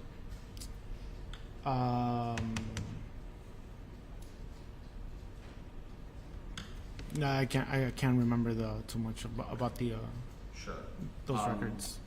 Were these videos and photos and audio recordings, were they original or were they like pictures of videos and things like that? If I remember correctly, they were original from the actual video. Okay. And are you referring to a February 21st incident? Yes. Okay. Again, that's State's Exhibit 10, I'm directing the court to, but will you please describe it for the court again for our record purposes? So at one point, the defendant walks downstairs or takes the elevator downstairs. Shortly after, the victim goes downstairs as well. Several minutes later after that, the victim comes back to the elevator. It opens, it closes. I guess he went to go back to look for the defendant. Eventually they come back. She enters, and she's trying to click on the on her floor, but she can't because she doesn't have the key fob. So the victim comes in. He's trying to put on the key fob, and she goes into she begins to attack him, pull his hair. She at one point tries to swing at him with a closed fist. So he ends up kind of like holding her down so he can use the key fob and go back upstairs to their respective floor. Let's parse that through. You mentioned earlier about having received the key fob and directing the court to Exhibit 13. How many key fobs did that apartment have? 2. Okay. Do you recall which one was Christian's? Yes. Okay. Which one was Christian? Christian's is the one that ends in it's 01027. And then and that's the serial number. Yes. Okay. What was Courtney's key fob? It was 01058. Okay. How can you tell which one's key fob was whose? So the defendant's key fob has been inactive because she lost it, and it's been inactive since as of, I believe it was March. and February 21st, she still had her phone. Yes. And how do you know that she lost it? Was that a message? It was in some of the messages. Okay. So both Christian and Courtney had key fobs. Yes. And so she lost it, you said March 20? Yes. Or rather, March of 2022. Jesus, I'm losing myself. March of 2022. So February 21st, 2022, she still had the phone. Correct. Let's walk through that video. When she enters the elevator right before Christian does, is she holding the door or is she trying to close the door? She's trying to close the door.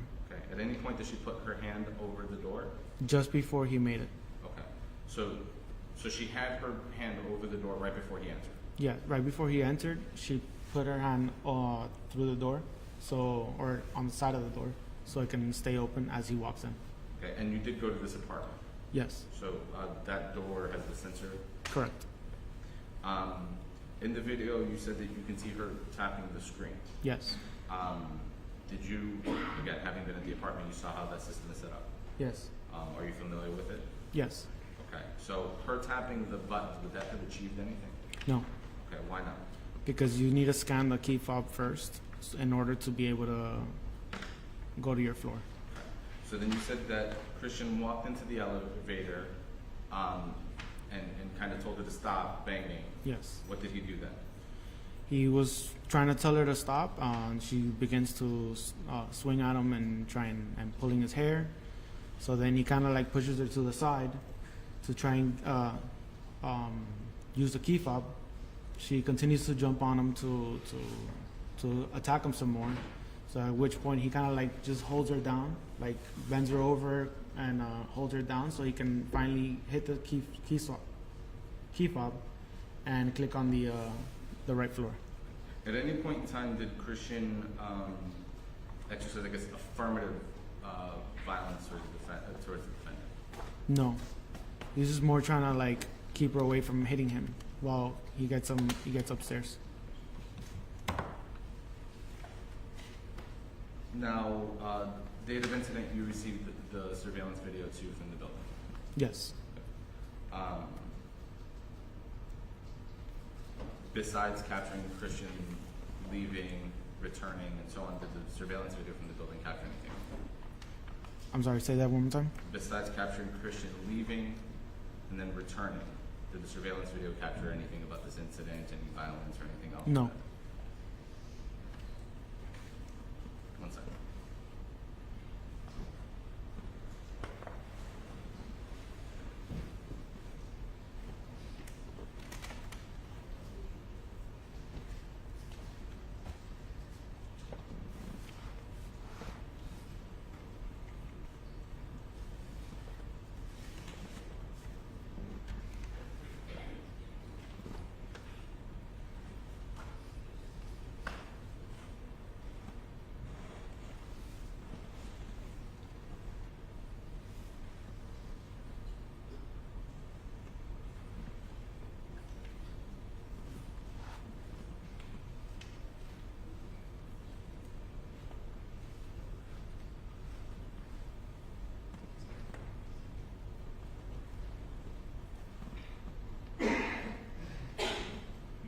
some testimony that I would elicit that pertains to phase 2.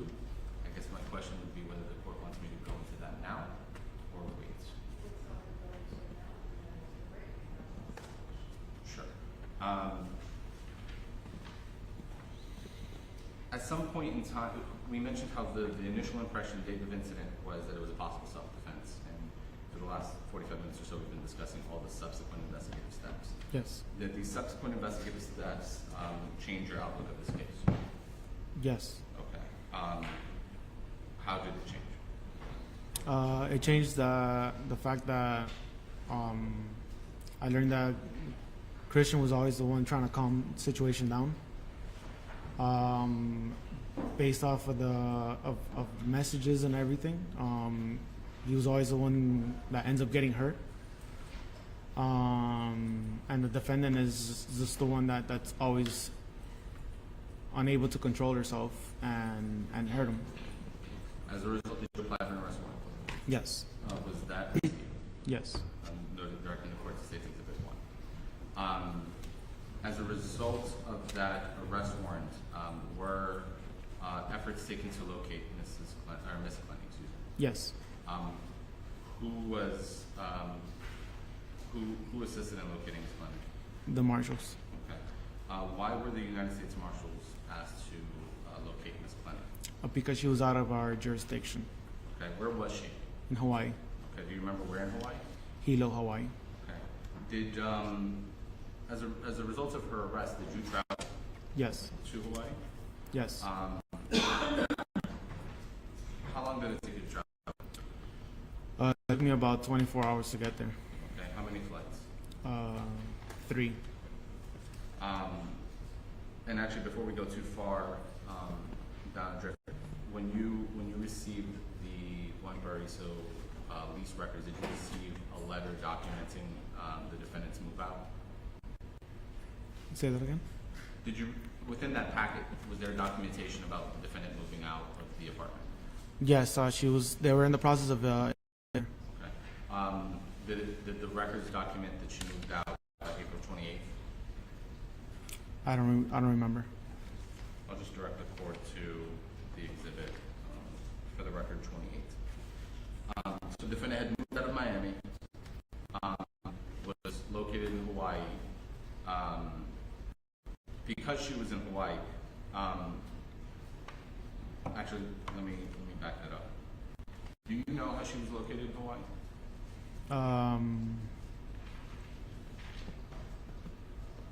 No, not really. So she was located in Hawaii, was apprehended in Hawaii and extradited to Miami.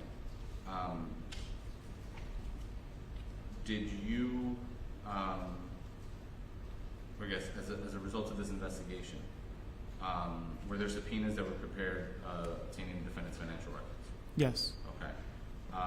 Let's discuss those financial records. Have you reviewed them? Yes. Okay.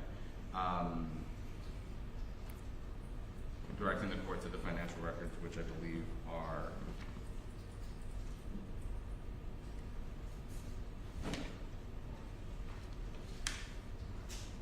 states exhibits 29, 30, and 31. Did you at any point in time get a chance to review those records? Yes. Approximately how much, and then states exhibit 32 is Bank of America records. Did you get a chance to review those? Yes. During that time, immediately before the murder, approximately how much money did the defendant have in her bank account? I believe she had just over $2 million. Okay. Again, just to direct the court to the exhibits, but roughly. At any point in time after the homicide of Christian, did the defendant make transfers of that money? Yes. Okay. Please tell the court. She made 2 separate money transfers over to her father's. Okay. And that was 9 days ago? Yes. Did she make any other transfers after that, if you recall? I don't recall.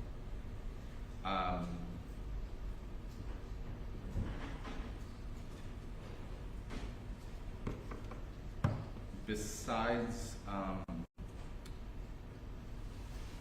those large wire transfers, we discussed briefly earlier, we discussed the defendant's criminal history. Yes. Will you please tell the court the defendant's criminal history directing the court to Exhibit 25? Well, she has the battery out of Las Vegas, and then she has DUIs out of Texas, and then I believe also out of California. Did the defendant, so let's talk this through, right? So she has a 2015 DUI from Texas, and then you said it's something from California. Yes. Was the California case, did she pick up that case while the DUI was pending, the first one? Yes. And then you said she had a second DUI in Texas, and then for the record, it's September 16th in 25. Did she pick up the domestic violence battery on Christian in Las Vegas while that case was pending? Yes. Do you know if 2020 DUI is still pending in Texas? I believe so. And do you know if the defendant has a warrant for that case? Yes.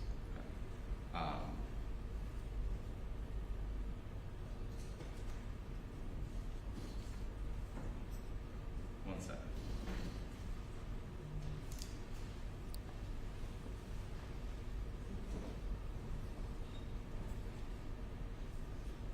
And just to finish up, the wire transfers from from the defendant's account to her father, did that essentially deplete her bank account? Mostly, yeah. She just left some money for herself. Stay at home for the question.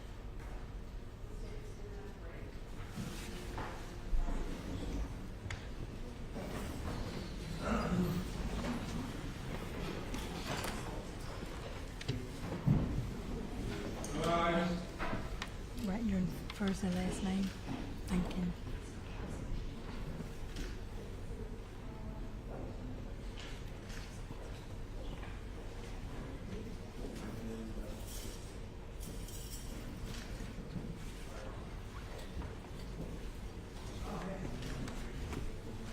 Thank you.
I'm not in Miami for longer than 24 hours.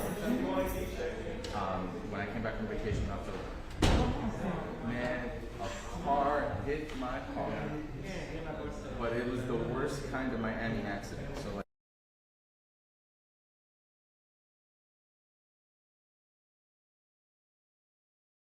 I'm right here. This car is stopped right there. For no reason. I don't know what he's doing. I'm just traveling going south. This motherfucker decided to left and hit my tire. Thank God. No. My car's fine. Literally, it was in a shopping cart in my car. Hey, did they do? No. Did they do a taking a break? I'm taking a break. Thanks for the state. Another witness. So, just for your own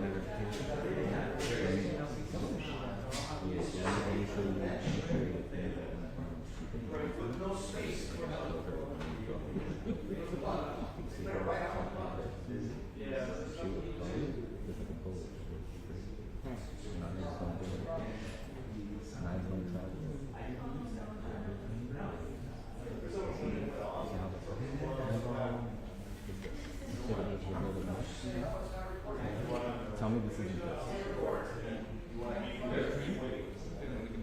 Yeah? Did you see the elevator building? Listen, they're watching, they're looking at it. Sorry, I'm stealing his thunder, I'm sorry. They're looking at it. You can't come in here and try to act on my Oh, you always gonna take his side? Of course. Damn, it's like that. Can you believe that? And I've been knowing him. It's just like all the people that are you seen it on Oh, that's on the staff.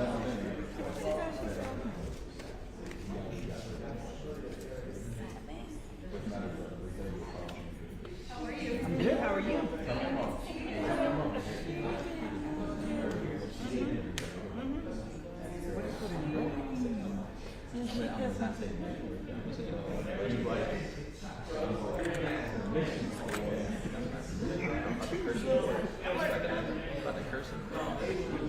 You can just cue it up.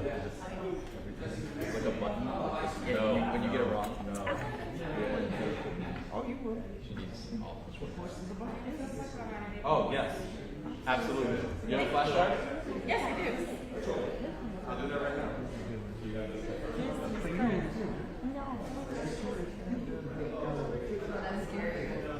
Let me go back for this before I leave. Let me go look at Courtney.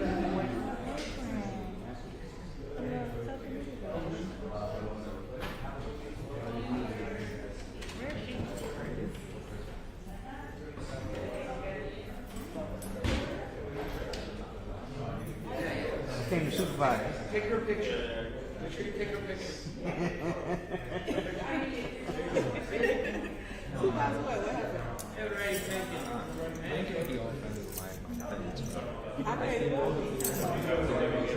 Oh, because she was You know, you want to check up on her once you check up on her at herself. You want to have this here's one of the real quick. Oh, yeah. I got to shut off. Yeah, I'm on Instagram. She said, oh,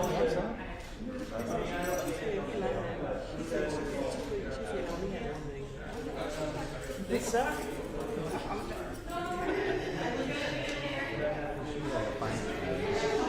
Everybody gets like a little cut. That's really worse than going to prison. Some of these people you have to live like a normal person.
Oh, yeah.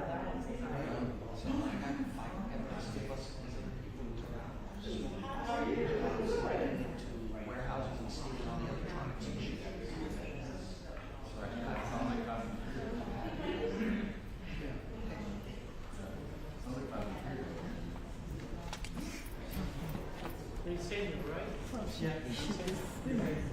it's so cold in here.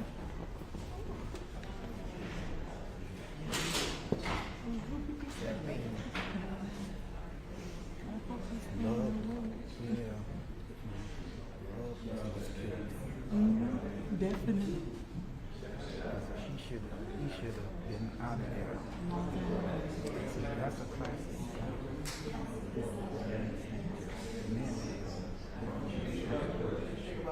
Yes, all day long. All day. All day.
We need them. Holler if you need them. I'm gonna check on county court.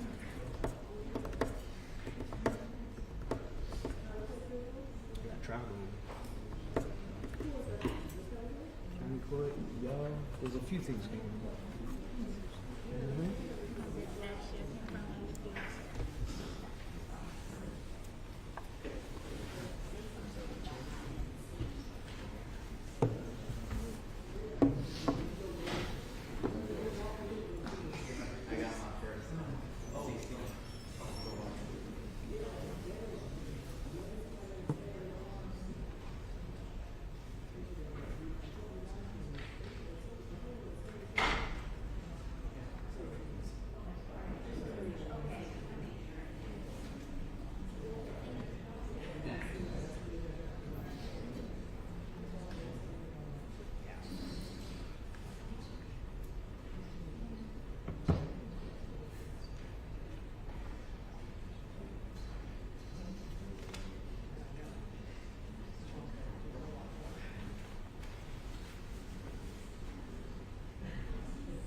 Detective.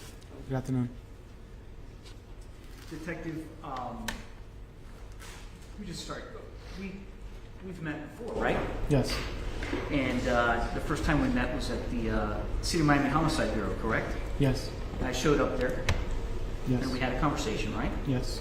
And after our conversations and after I spent some time with you and with Courtney, I believe I gave you my phone number, correct? Yes. You have my contact information, is that fair to say? Yes. And I also communicated with a Detective Jerez, who was part of your team that night, correct? Yes. At what time do you recall did Detective Jerez let you know that there's an attorney who's representing Ms. Clenney?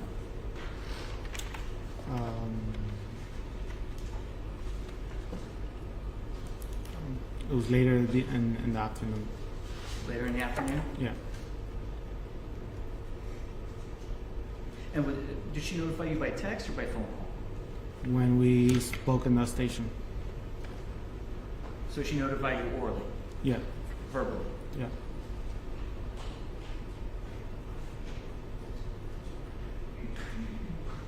What time did you start the interview with Ms. Clenney? I want to say like 6 or 7, possibly. And I think the interview would have been video recorded, correct? Yes. And in that video recording, it has a timestamp, correct? Yes. So the best evidence for that would be the timestamp on the video, right? Correct. I don't want to hold you to a time unless you know 100%. I don't know Fair? 100%. Okay. Would that be noted in one of your reports? Yes.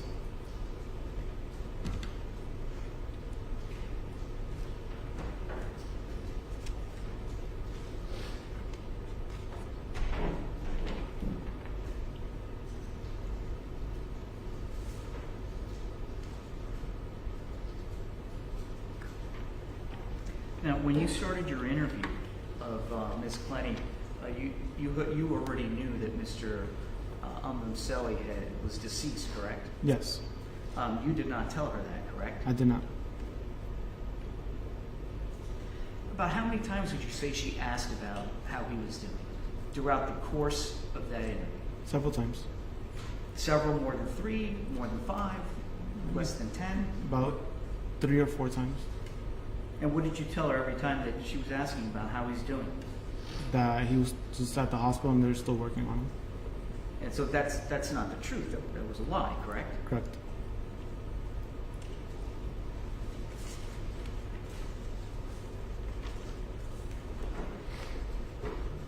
Now, you've produced a report in this case, correct? I think it's abbreviated 310 or 301? Yes. And what kind of report is that? That's just a brief report on the investigation. Okay, and so you have not prepared a final homicide report then, correct? A supplement? No. No. And are you working on that? Yes. And when will that be available for disclosure? Objection,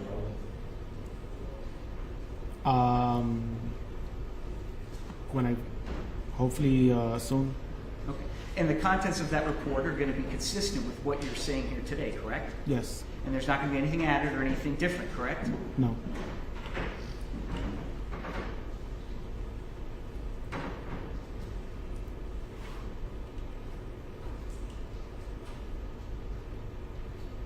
Prior to conducting the interview with Ms. Clenney, did you conduct any background investigation, speak to any other potential witnesses or anything like that prior to conducting her interview? No. Did you arrive at the apartment? Was that Yes. your initial arrival point, I believe? Yes. Okay. So were you able to view the condition of the apartment at that time, or did you go back later? I briefly looked at the apartment, the condition first, and then I went back later on and looked at it again. Okay. And did you speak to any of the first responding officers prior to conducting your interview with Ms. Clenney? Very shortly. Did they mention to you that she was in a state of panic at the time? Yes. When they first showed up? Yes. She was covered in blood, right? Yes. Which was consistent with, I think, what you said. You reviewed some body-worn camera. That would be consistent with her cradling Mr. Obumseli in the living room area, correct? Yes. And did the other responding officers, well, let me ask you this. What was her mental state at the time that you first spoke to her? When I spoke to her, she was more calm than when she was at the building. But she was still a bit shaken up due to what occurred. Which that would be kind of a normal human reaction, right? Yes. Now, also, I believe in the body-worn camera. Let me ask you, have you reviewed all the body-worn camera of all the responding officers that evening? Not all of them, most. Okay. And a lot of them, Courtney's expressing her concern for Christian, right? Yes. And she's in a state of panic. What would you call it? Okay. Again, and her dogs are running around the apartment barking. It's a very hectic scene, right? Yes.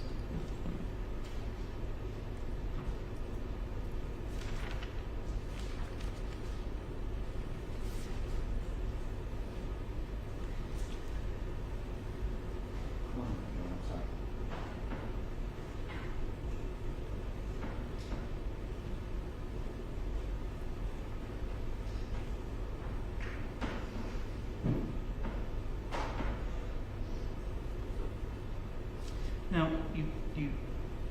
you heard or you saw, I think when you were testifying in direct, a clip of part of Ms. Clenney's statement, correct? Yes. And she describes the attack on her by Mr. Obumseli, correct? Yes. There's nobody else in that apartment at the time, correct? Correct. There's absolutely no eyewitnesses to what occurred in the apartment on April 3rd, 22, correct? Correct. So your investigation, it focuses around what happened after, basically, right? Yeah. Now, the part of the interview that we saw, that was actually the third time that you asked her to kind of recount her. And the first time, do you recall what she said the first time? It was about the same as the one played on the video. Okay. So, I mean, there was an argument, right? Yes. And your subsequent investigation showed the text messages and some calls and I'm talking about April 3rd, 2022.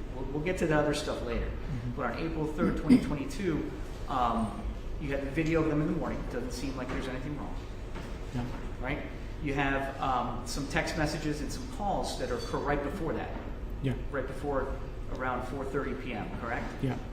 Okay? And then we know things go bad, right? Yeah. We know that because some neighbors called the police, right? Yes. They heard screaming and yelling. Yes. Right? We know that your investigation also revealed that Courtney was actually on the phone with her mom, right? Deborah Clenney. And she was actually on the phone with her at the time that Christian received the wound, correct? When he received the wound? Yeah. Possibly, yes. Okay. And so when Courtney's recounting what happened, she talks about a physical struggle with Obumseli, right? Yes. How big, meaning how tall is Mr. Obumseli? He's taller than her. Is he 6'2"? Yeah. Low 6. Low 6'1", 6'2", something like that. How much does he weigh? I want to say about 200 pounds. Or, okay. And how tall is Courtney Clenney? She's about 5'8". And how much did she weigh at the time? About 140, 150. Okay, so Obumseli outweighs her by about 60, 70 pounds and is much taller, right? Yes.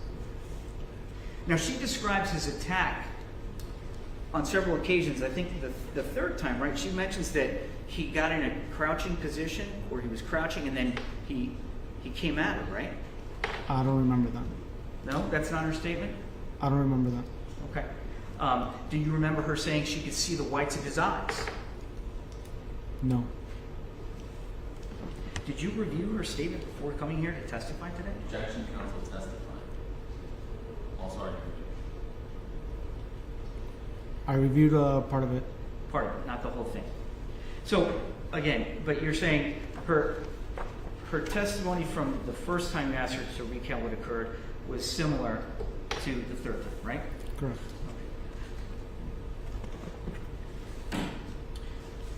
In the arrest, did you author this arrest warrant?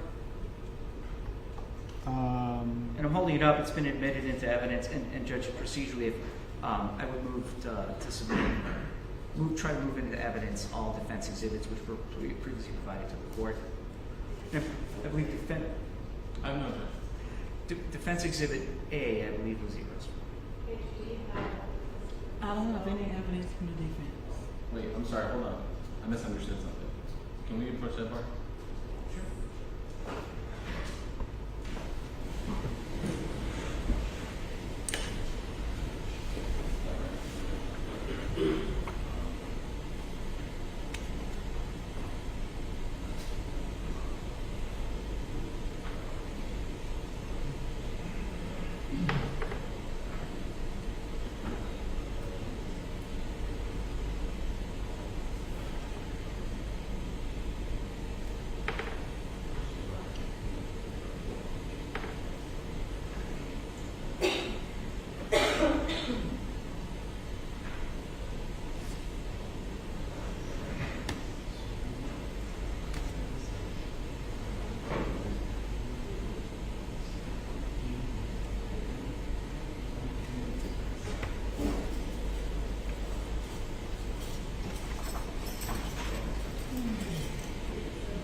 Detective, I think I was about to ask you about this, the affidavit in support of the arrest warrant. Yes. Did you author that? I did not.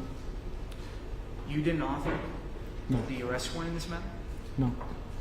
Did you sign it? I did.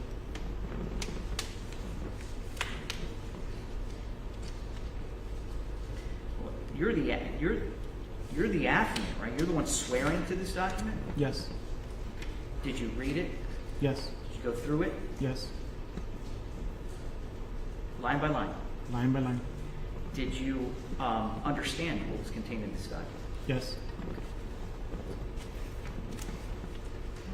Let's go through the mischaracterizations of the evidence that are contained in this. I believe the first one.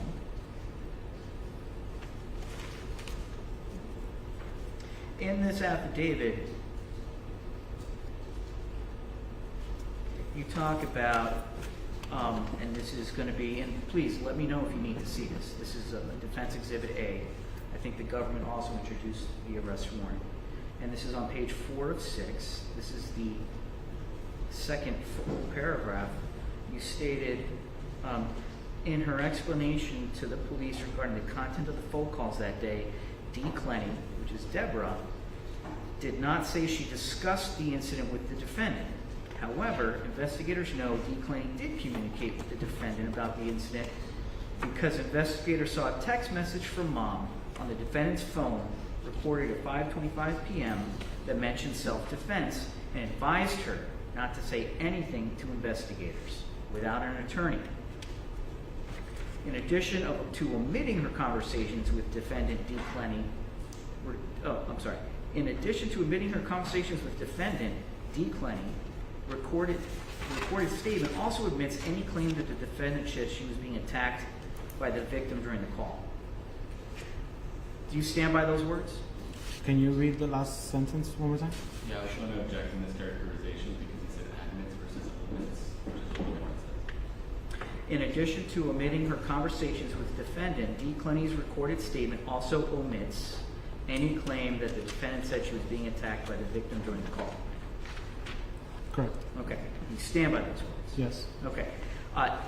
In your phone call to Deborah Clenney, did you ask her, hey, was Courtney attacked? No. Okay. So when you say she omitted it, you never asked the question, did you? Correct.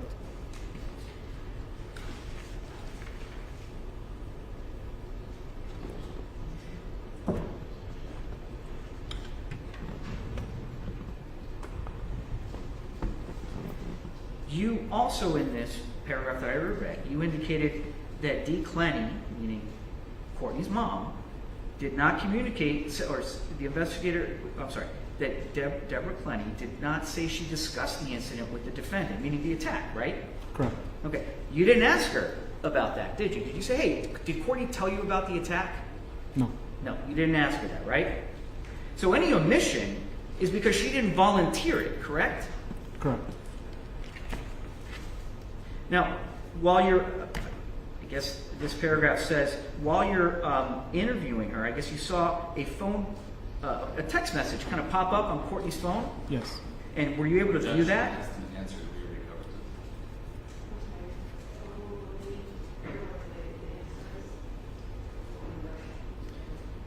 already Right. A text message popped up on the phone, and I guess you're saying it mentioned self-defense? Yes. Did you see the entire text message? I did not. One moment. So your inclusion of that portion that says something about self-defense, it kind of makes it sound like that's something nefarious or somebody's being coached, right? The way you wrote it?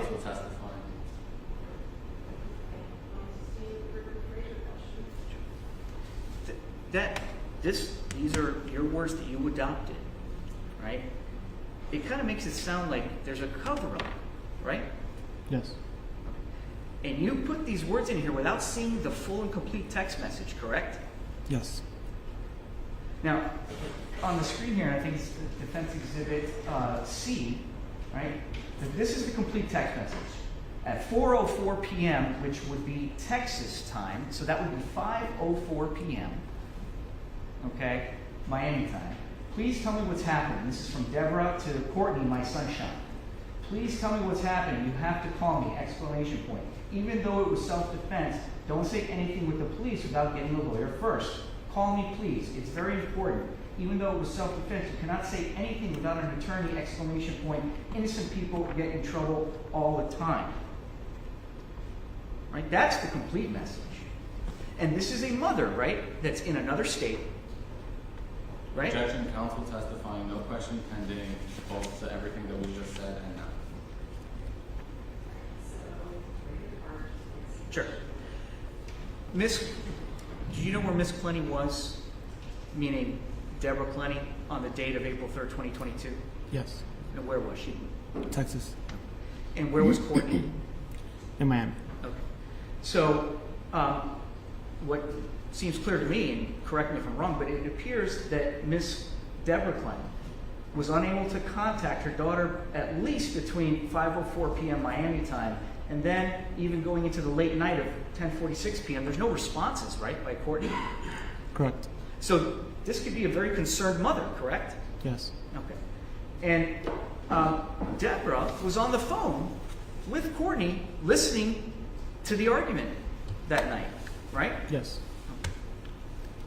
And I believe she told you that when you interviewed Miss Clenney, Deborah Clenney, that she could hear Christian yelling.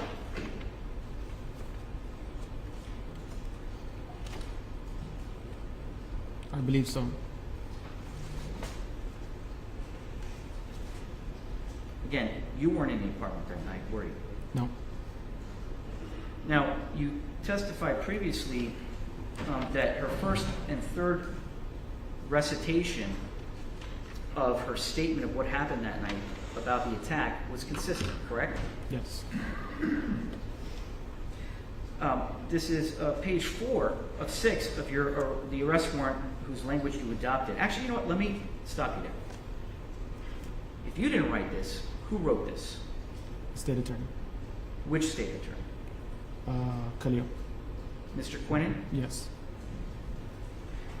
Now, in this paragraph, which is the third full paragraph, again, page 4 of 6, you say, although the defendant admitted to having caused the victim's injury in her post-Miranda recorded statement, she also provided several inconsistent accounts about the incident. Now, you just testified that at least the two of the three are consistent, right? Mostly. So this could be perceived to be a little bit misleading then, correct? No.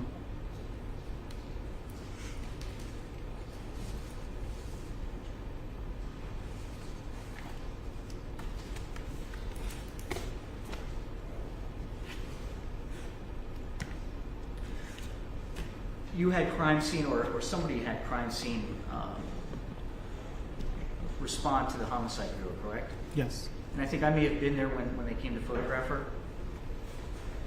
I can't remember. I can't remember either. Yeah, It's neither here. but- Okay, sorry, I'll move on. So they came.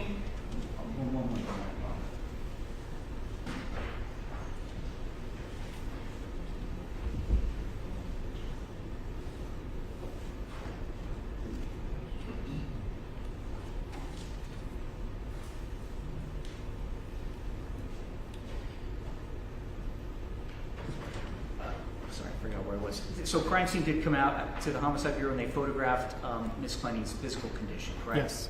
And that is done to document any injuries, right? Yes. You don't take the photographs yourself, do you? No. These crime scene technicians are specially trained, correct? Yes. And they have like rulers that they can take out to measure things when they're taking photographs, correct? Yes. Okay. And in your warrant, well, in the warrant that you signed,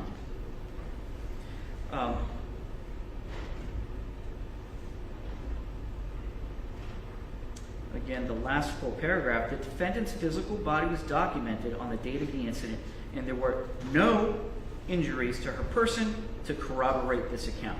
Now, do you recall that being included in the warrant? Yes.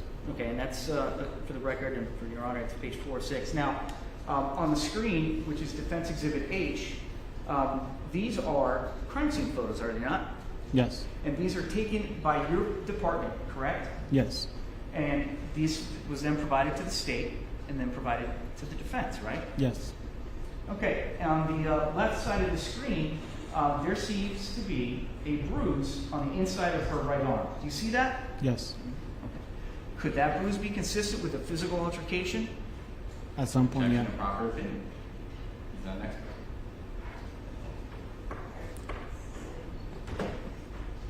Do you see a bruise, a visible bruise on Courtney's inside? Sorry, that's the right arm. Do you see that? Yes. And on the right side of the screen, it looks like it could be an abrasion. I don't know. There's a mark there that we circled on the right shoulder. Do you see that mark? Yes. Could that mark be consistent with some kind of physical altercation?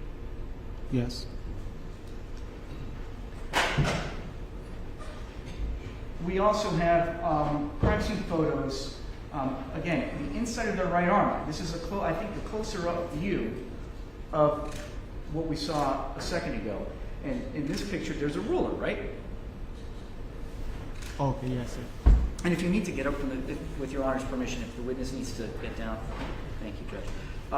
And they measure that just so there's some type of kind of comparison, or if they need to describe the extent of an injury, right? Yes. And they take that out for something that they think is important to document, correct? Yes. So then we go on the again, another crime scene photo, lower right leg that we've taken the liberty of circling. There seems to be some discoloration there, correct? Yes. And that could be bruising, maybe not. You're not an expert, right? Correct. So these pictures actually do show signs of physical injury, right? Yes. Judge, can we approach that bar?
Thank you, Your Honor.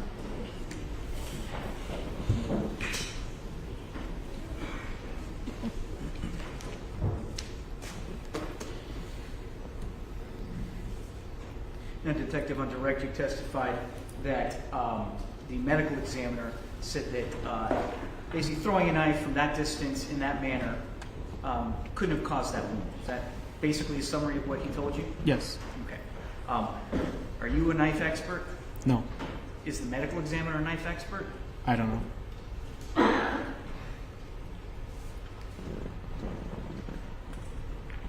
Now, in the when the state was up here asking you a question that this has to be a stabbing, he motioned in a very almost a 90-degree motion, downward stabbing. Do you remember that? Yes. Now, is what the government, the state attorney, was that gesture, is that accurate and consistent with what the medical examiner's report says? Yeah. Really? Yeah.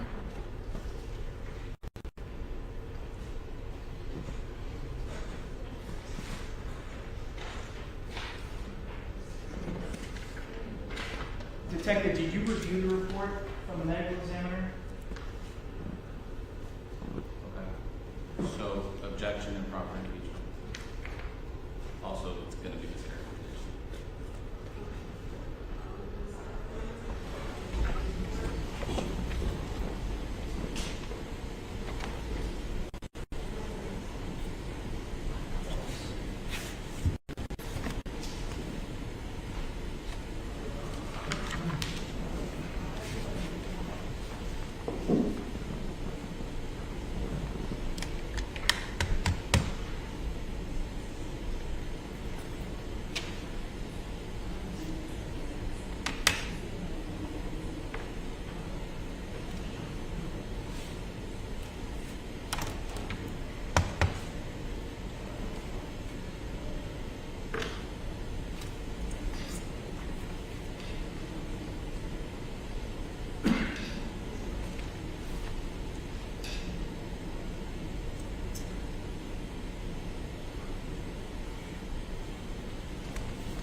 Detective, you did review the medical examiner's report, correct? Yes.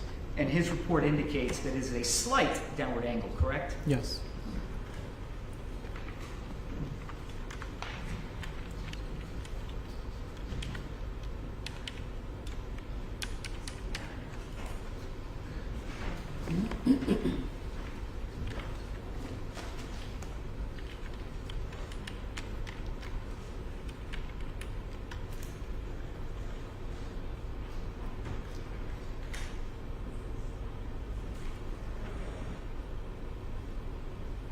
And you testified on direct that you didn't see any bruising or marks around Courtney, correct? Correct. In her statement to you, she did mention that he grabbed her by the neck or had her up against the wall by the neck. Yes. And have you ever seen a particular situation where somebody could have their forearm up to somebody's neck, Yes. and that wouldn't necessarily cause bruising, would it? Objection, Judge, that's a speculation.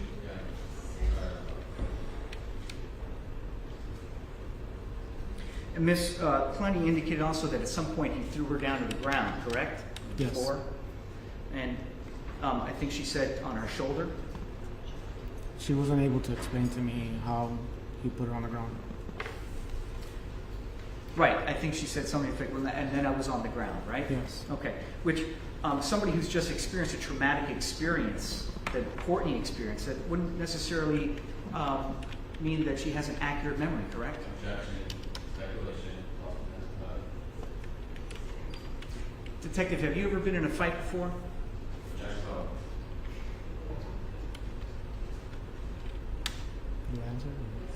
Okay. Yes. And was it a traumatic experience? I mean, Do you remember every detail about that fight? like I grew up doing martial arts, so yes.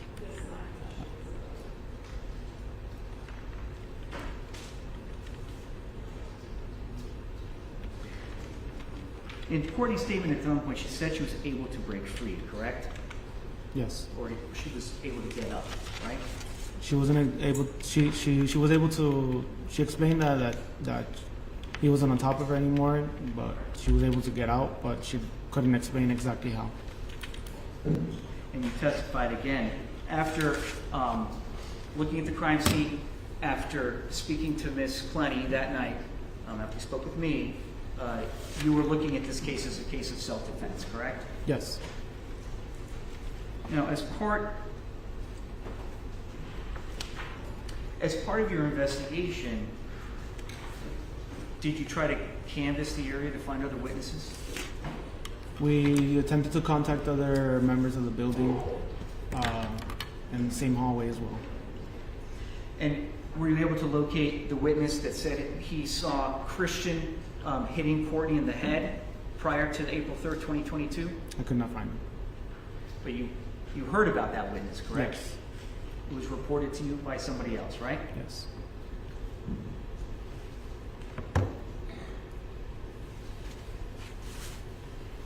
And I believe that account was told to you that that person wasn't sure if it was a closed fist or an open hand, correct? Yes. But so you do have some evidence, right, throughout the course of your investigation that, at a minimum, Obumseli also hit Courtney at least once that you're aware of. From what I was told, yeah.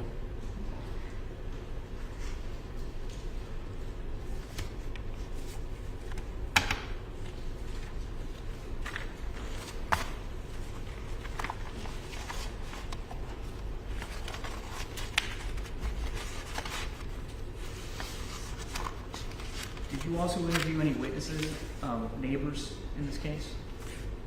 I attempted, but they refused to talk or be involved. When you say they refused to be involved, what do you mean? Like they didn't want to they didn't want to talk to me or give any type of statement. And that was all the neighbors in the building? Not in the building, but actually, hold on. I did speak to two gentlemen. Okay, you did speak to two witnesses, right? Yes. One whose initials are JS and another one's initials who are EB, correct? I can't remember right now.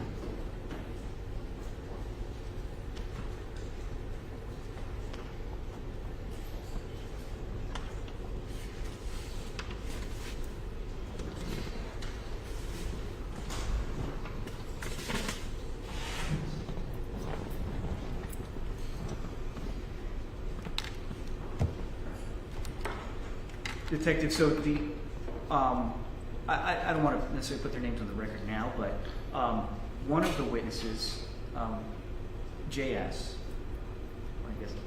So the first person you interviewed, do you remember the first gentleman you interviewed?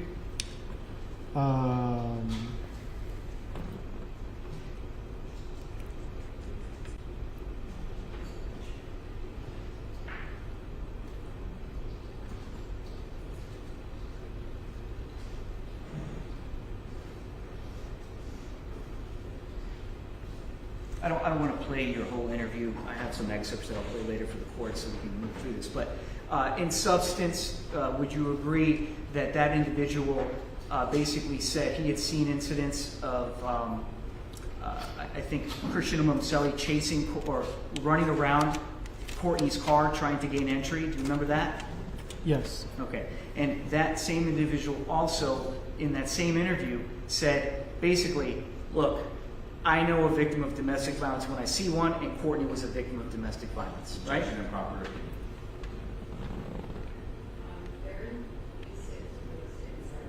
Correct. I mean, If that person's opinion is improper, and the way the president is improper as well. that interview, in your interview of that individual, he opined, in his opinion, right, that Courtney was a victim of domestic violence. Is that true? Yes. Now, you interviewed another gentleman. I think it was just right after that. Yeah. And that individual recounted the scene at the dog park, correct? Yes. And in that recounting of that scene, right, he talked about Christian grabbing her aggressively in the tricep area, correct? And he also told you that he stayed around and stayed behind in case something, quote unquote, went down, correct? Yes. Because he was concerned. Yes. And I think he also mentioned that Christian had his hands up her face, correct? I don't remember.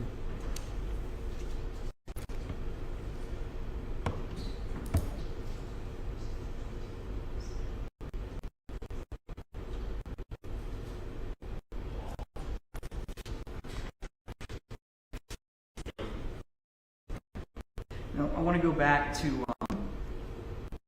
the phone interview that you had with Ms. Clenney, Deborah Clenney. You remember that? Yes. And actually, you never asked the questions about did you describe the attack and the stuff before. You remember that? Yes. And part of that is because I showed up at the Homicide Bureau, and that kind of ended the phone call, right? Yeah. Right? I mean, you were kind enough, you were very cordial with me, very professional with me, and you allowed me to come in, right? Yes. And that terminated your call with Ms. Clenney, right? Yeah. I mean, we were pretty much almost done with the call. Okay. And in that, you never called Ms. Clenney to follow up and do another interview to get more details? No. You never called her husband Kim to maybe follow up because you said he was on the line? You never followed up with him, right? No. You didn't call me and say, hey, can you talk to Deborah Clenney and have her make a statement to me? No.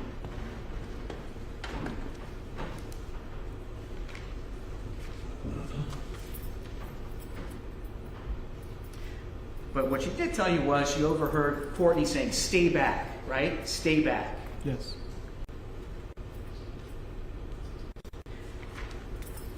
And then we know, based upon your cell phone analysis, right, that Courtney called 911 herself, right? Yes.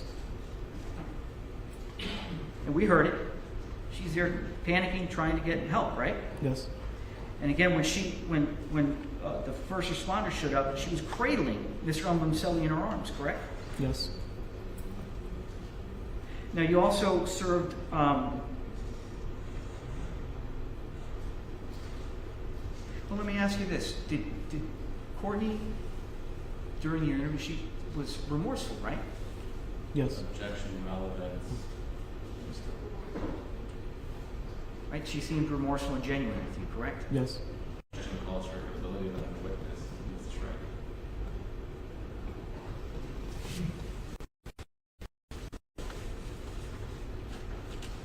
Now, you said you executed some warrants in this case, one of which was financial documents, right? Yes. And those financial documents were of Courtney? It was a subpoena, and yes, it was of Courtney. Okay, and you got a response, right? Yes. And, did you serve a subpoena on Obumseli's bank accounts? No, Why not? no reason. Do you know how he was supporting himself? I don't recall. Objection relevance.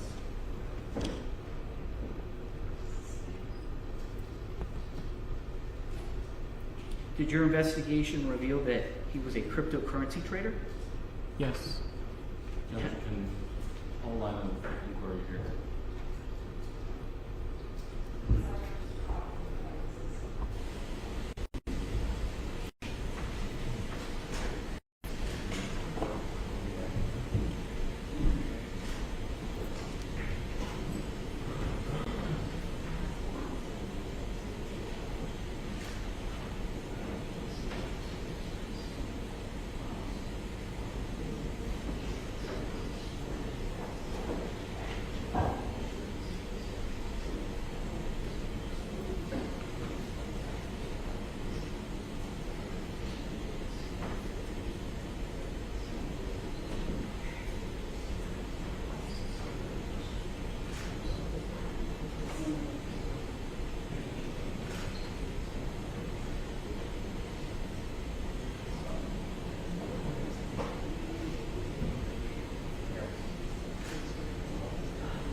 I'll move on to a different line of questioning. You did serve a subpoena though on the building, One Paraiso, correct? Yes. And as part of the documents you returned, you obtained a lease agreement, correct? Yes. And whose name is on that lease agreement for the apartment where this incident took place? The defendant. Courtney's name? Yes. Is Obumseli's name anywhere on that lease agreement? No. As part of you serving subpoenas on the bank accounts and financial records of Courtney, did you see the payments being made for rent? I can't remember. Do you have any evidence that Mr. Obumseli ever paid rent? Again, judge relevance is. I can explain the relevance, Judge. Did you find any evidence that Mr. Obumseli ever paid rent? No. Now, part of your investigation also revealed that the week prior to April 3rd, 2022, Ms. Clenney had to fly in from Texas to help Courtney get him out of the apartment, correct? Yes. And at some point, he was thrown out of the apartment, correct? Yes. And then he came back, right? Yes. So, during the time that he was out of the apartment when Ms. Clenney was there, do you know where he stayed? No. Did you interview any of the employees of the building that said he was living in a common area inside the building? Objection, counsel. There's two questions within that one question, one of which is his testimony. Did your investigation reveal at any point that Mr. Obumseli was staying in common areas within the One Paraiso building? Yes.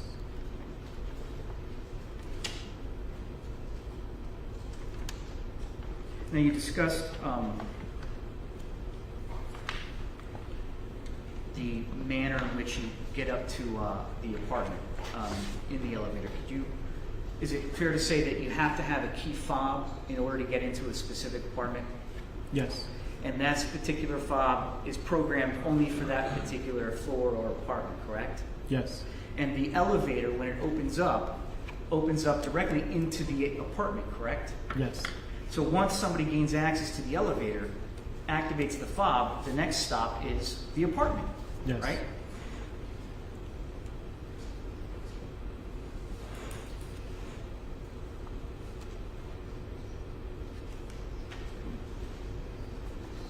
Now you testified about an elevator video, the infamous elevator video. Same objection as judge. You previously testified about the elevator. I understand. You previously testified about the elevator incident where you say Miss Clenney was attacking Christian. Yes. Okay. You just have the video, right? Yes. What happened before they got in the elevator?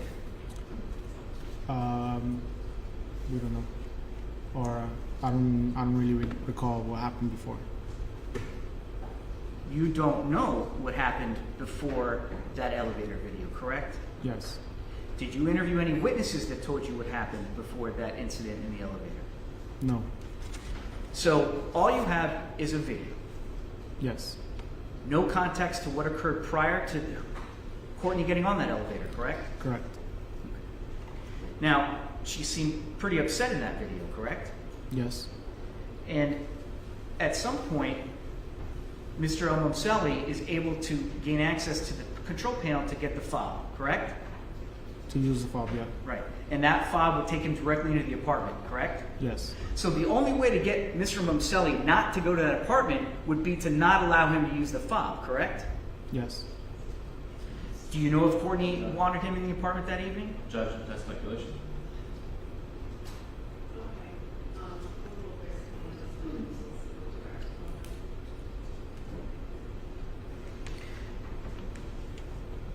Again, that was about a month and a half prior to April 3rd, 2022? Yes. As part of your investigation, did you review body-worn camera footage of an incident that took place at the One Paraiso condominium April 1st, 2022? I did, but I don't remember what was on it. Would that video, if you can recall, would that video have depicted some officers responding to a domestic dispute? Yes. And in that video, do you recall Courtney explicitly saying, "I want a restraining order against Christian Obumseli"? Yes. You didn't put that into any of your reports, did you? Not yet.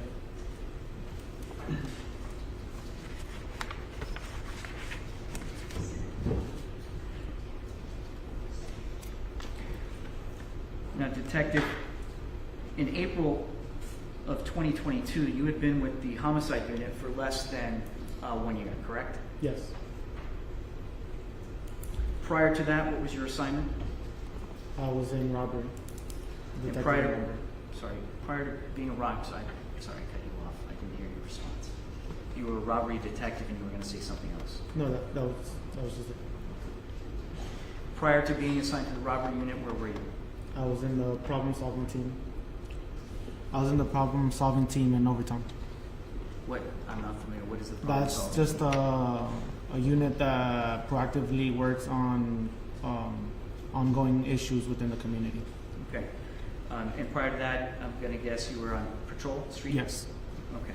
In a marked unit? Yes. Okay. During the course of your experience while being a police officer, did you run into victims of domestic violence? Yes. Objection, no.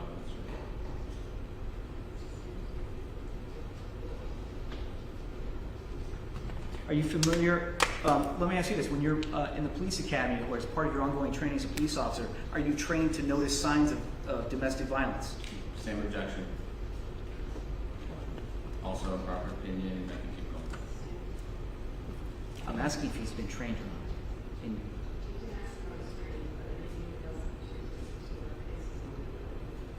I understand.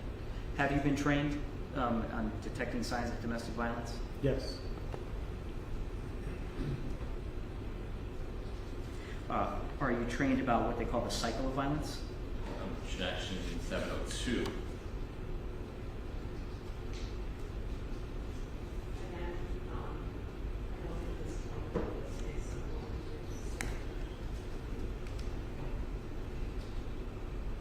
As part of your investigation, you indicated that you also subpoenaed or obtained police reports from Las Vegas, Nevada, correct? Yes. And you talked about that at length with the state attorney on direct examination, correct? Yes.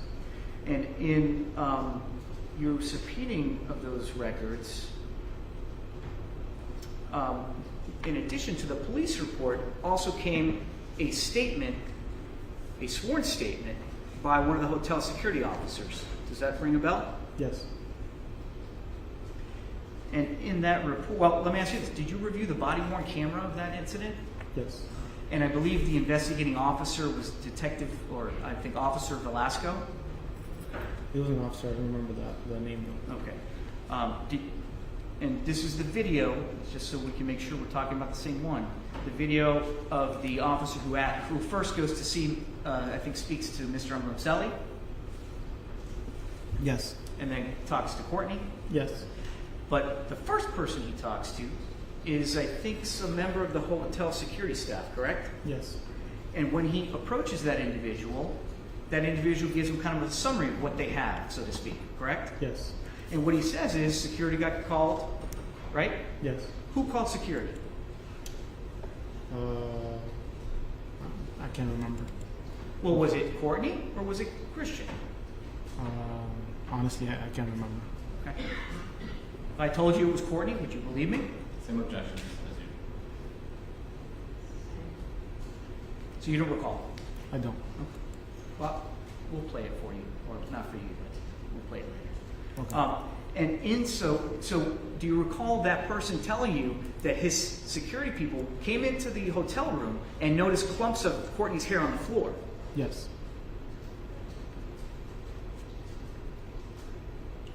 Now, as a trained investigator, clumps of hair on the floor, would that indicate some kind of physical struggle to you? Objection. Speculation. You can answer the question. Yes. Now, in that interview, Courtney admits she threw a glass at Christian, right? Yes. The glass didn't hit him, did it?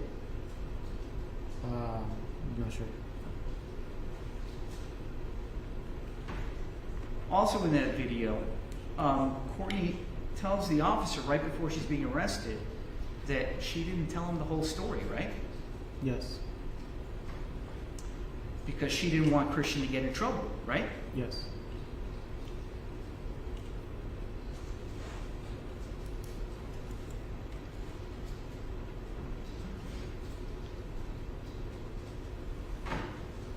You testified as to the medical examiner. I think you indicated that in your interactions with him and reading his report, the manner of death was homicide, correct? Yes. By a single stab wound, right to the subclavian artery, correct? Yes. Now, in your training experience, even a homicide, right, can be justified, right? Yes. And initially, you didn't make any arrests because you were looking at this as self-defense, correct? Objection. Yes.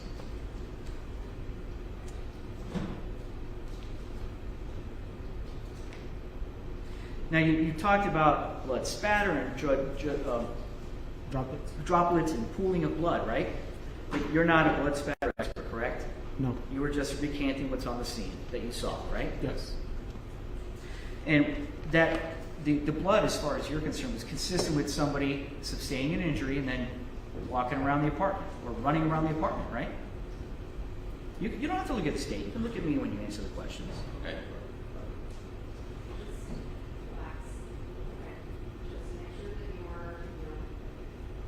He's asking the questions, the state will object, if they have an objection, I will rule on it. I will rule on it, and you answer this, and then you don't answer yes. Objection. Grounds. Several. to the state's direct, I mean, So is the blood that you saw at the scene, I'm not asking you for an expert opinion, but it's consistent with somebody walking or running around the apartment after sustaining an injury, correct? Yes. Now, do you know, again, you weren't there when the injury occurred, right? Correct.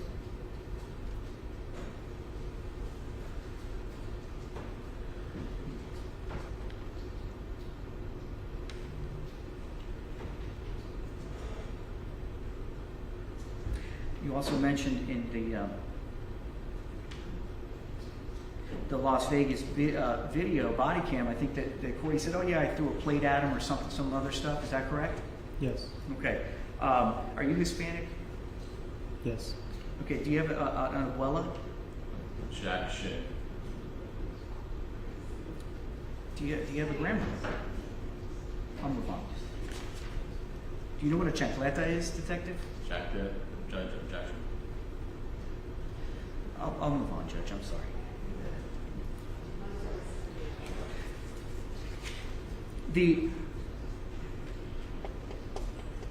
Now you also said you pulled Ms. Clenney's entire criminal history, correct?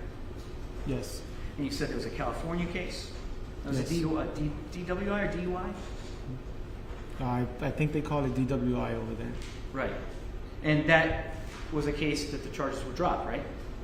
Right now I can't remember. And the incident in Las Vegas, where she was arrested for battery, right? That case was also dropped, correct? Yes.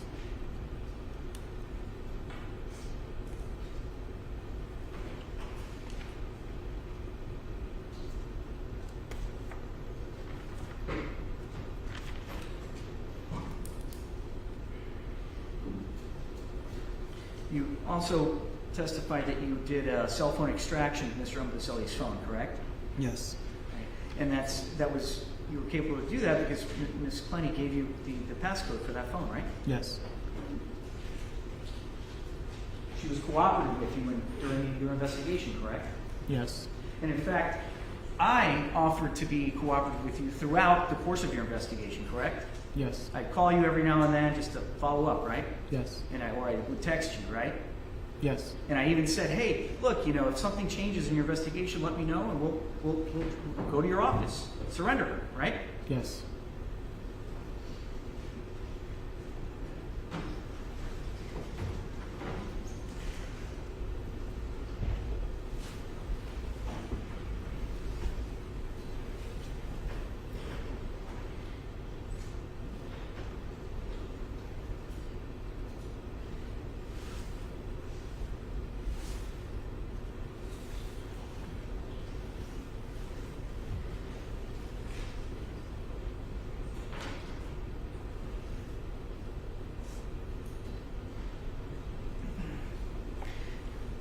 Detective, you, in extracting that cell phone, you testified on direct about text messages, specifically text messages that took place on October 9th and 10th, I believe it was. Do you recall those text messages? Yes.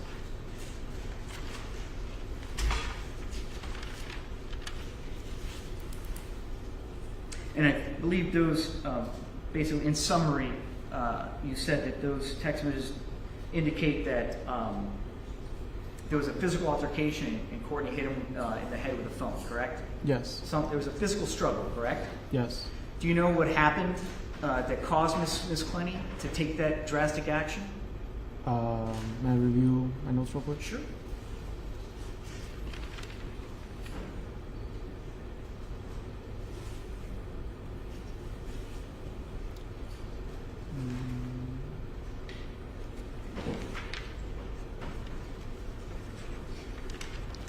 No, I don't remember right now. Okay.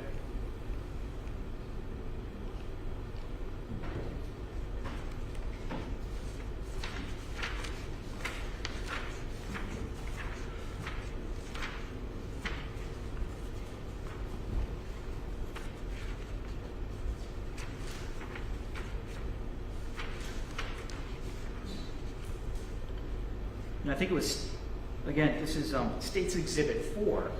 is the text messages from October 9th, where he mentions that I think Christian says, "Oh, and stabbed me in my leg" or something to that effect. Yes. Right.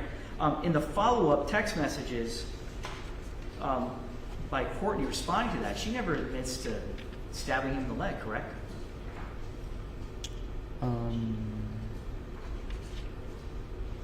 I would have to go back to the messages for that section. You don't remember? No, not right now.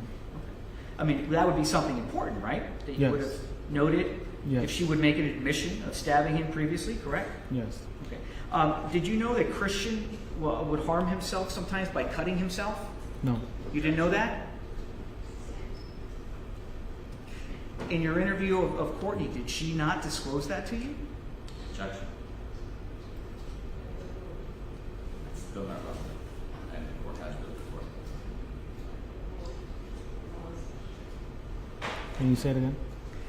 Did Miss Clenney, during the course of your interview with her, tell you that Christian would cut himself? I remember that she said that he tried to hurt himself at one point, but I don't remember to what extent. Okay. Now, the text messages on State's Exhibit 4, which I have up on the screen. Do you remember this text message, which came hours later, after Christian describes being hit with a phone? Do you remember Courtney's response? It looks like 4:34 a.m., whatever time that was. I think this is in Las Vegas. Do you remember, if you decide to get, this is Courtney, if you decide to get security, call, I will let them know exactly what happened. What's the question? Do you Oh, recall if I this? remember that? Yeah.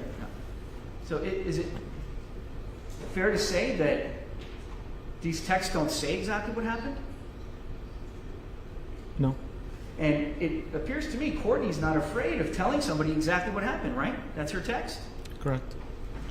Now, you also have text messages from January 30th, which you went through with the state that talk about where he actually goes to the hospital and receives stitches, right? Yes.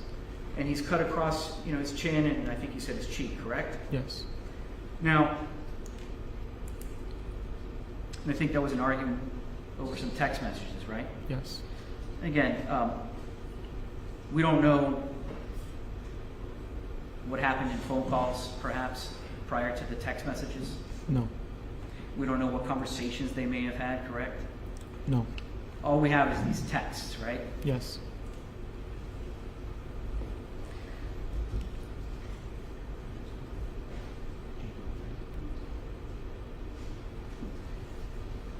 Again, this is where the state indicated that she said, "Oh, I hope you enjoy the hospital," something to that effect. I just hope you have time to cool down or think about your actions, right?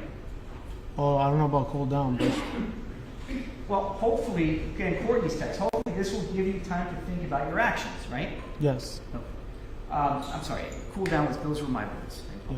All right? Enjoy the hospital. Right? You don't know what prompted her prior to these texts to send these, do you? I mean, enjoy the hospital. Nobody wants to enjoy the hospital. Right, but you don't know what occurred, right? No. Okay. Now, again, in the follow-up message, right, Courtney tells Christian, tell them your side, then I'll tell, sorry, I'm getting older. Tell them your side, then I'll tell them what happened. Right? She texts that. Yes. Is somebody who's afraid of the truth coming out, would they send a text like that? Objection, speculation. I'll move on. And his answer is that I'm not saying anything. Yes. Right? I mean, people could not want to say anything for a bunch of reasons. Objection, Right? counsel testify.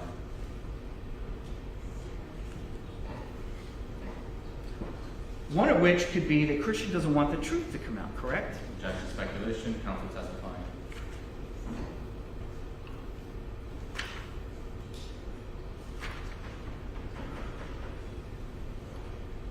Then I think her next test is an LMAO, right? And then followed by you should, meaning she's asking him to tell whoever what happened, right? Objection, speculation, best evidence, counsel testifying. Can you repeat it? I'm saying after the LMAO, her text says you should, meaning you should tell somebody what happened, right? Yes. I mean, that's the logical reading of this, right? I'm not making this up. Objection, counsel testifying. I just want to ask the court to direct counsel to stick to the ground.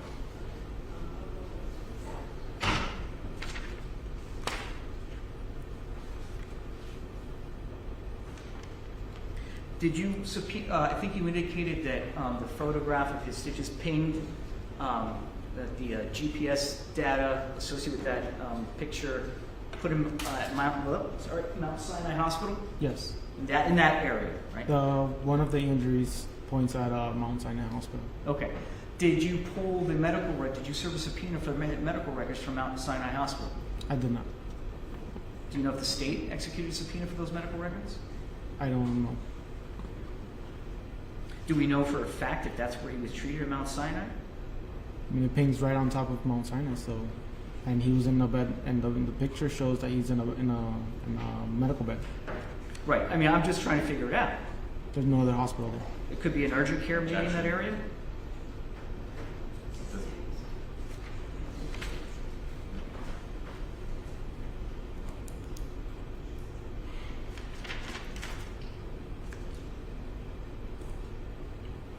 Now, you mentioned in those photos that Christian has raccoon eyes. Yes. And what is that to you? Dark circles in his eyes? Yes. Doesn't necessarily mean he was punched in the eye, does it? Well, compared to Objection, speculation. Well, he already has a laceration to the bottom of the lip and injuries to his face, so it's consistent with getting hit multiple times and also slashed in the face. All right, detective, you can't say one way or the other whether those dark circles are from a physical contact or maybe he hadn't slept for a long time, right? Definitely not that he hasn't slept in a long time. They're definitely injuries. Do you know that Christian and Courtney were up at all times of the night? I mean, they were living kind of a party lifestyle, wouldn't you agree? Objection.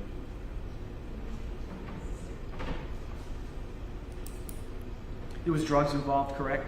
Yes. There's some text messages talk about Christian using cocaine with Courtney. Yes.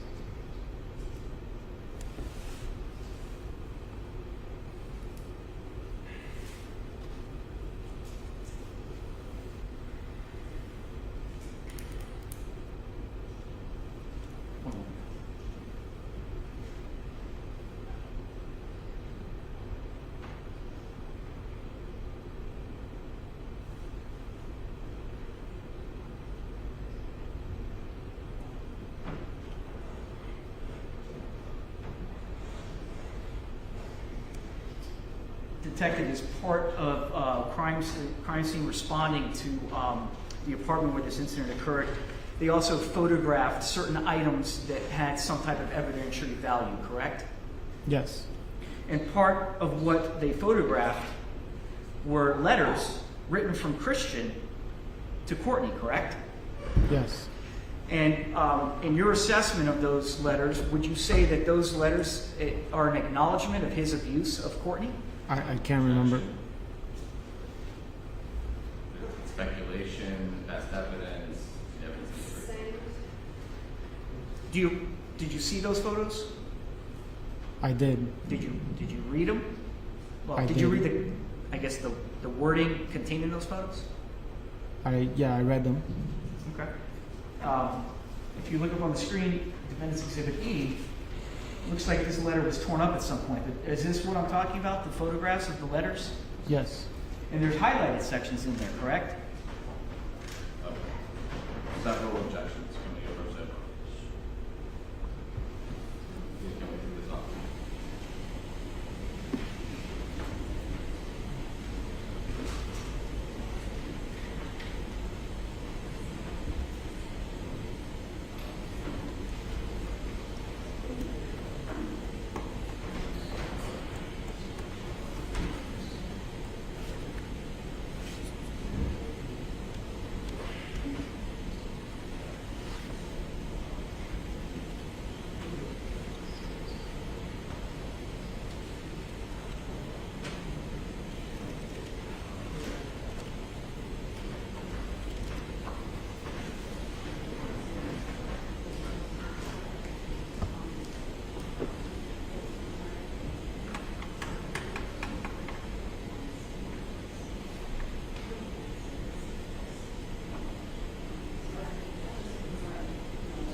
17th? Yep.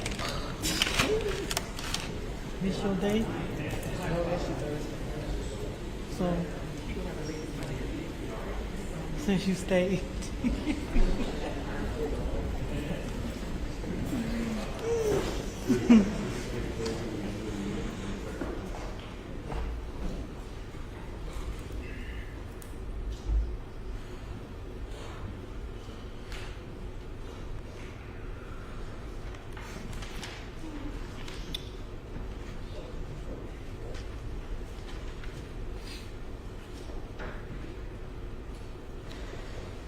Just kind of recapping, so there were some letters that were photographed and retained as evidence by your department, correct? Yes. And as the lead investigator, lead homicide investigator in this case, I'm sure you reviewed that evidence, correct? Yes. And do you recall these letters? Yes. Okay. And so Defense Exhibit E is what the government provided to us, that you seized, your department seized.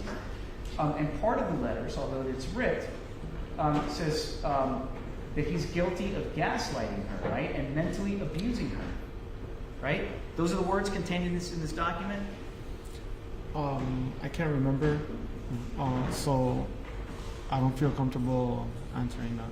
Okay, that's fair enough. Were you able to determine that these letters were written by Obumseli to Courtney? Again, I can't remember. I read them that one time, and then that was months ago.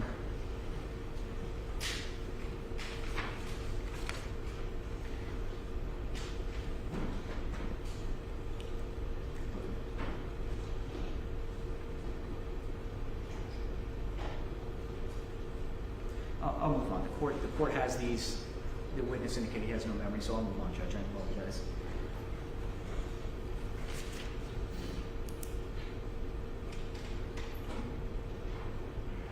Now, you testified as well as to some recordings that were made by Obumseli, where Courtney can be heard screaming, right? Yes. And it's actually, we mentioned it as video, but it's a video file, but it's actually just audio, correct? No, I think Except for one that's in the lobby. I think they're all video. Well, they're video files, but there's actually no video because the phone is secreted on... Well, if you watch carefully, at one point he does take out the phone, and then you can see the defendant on the floor screaming. Okay, the point of it is, the bulk of it is just audio, right? Okay, yes. Okay. Now, the person who recorded that is who? The victim. Mr. Obumseli, right? Yes. He knows he's being recorded, right? Yes. If you know you're being recorded, you're going to say kind of, what you want to say, right? Judge calls speculative. That person has an advantage to know they're being recorded, correct? Yes. You don't know what happened before that recording took place. No.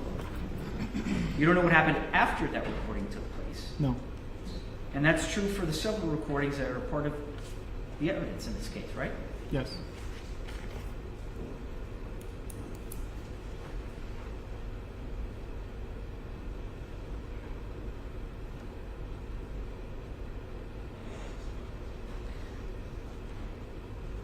As part of the documentation that you pulled from the One Paraiso management company, you said you were provided incident reports, correct? Say that again? The One Paraiso subpoena returned a bunch of incident reports, correct? Yes. And you said there was like a lot of them, right? Yes. Those are not your words, those are mine, but there was a lot, right? Yes. Too many, I think you said. Too many. Right? Which shows a history of some kind of domestic issues going on, correct? Yes.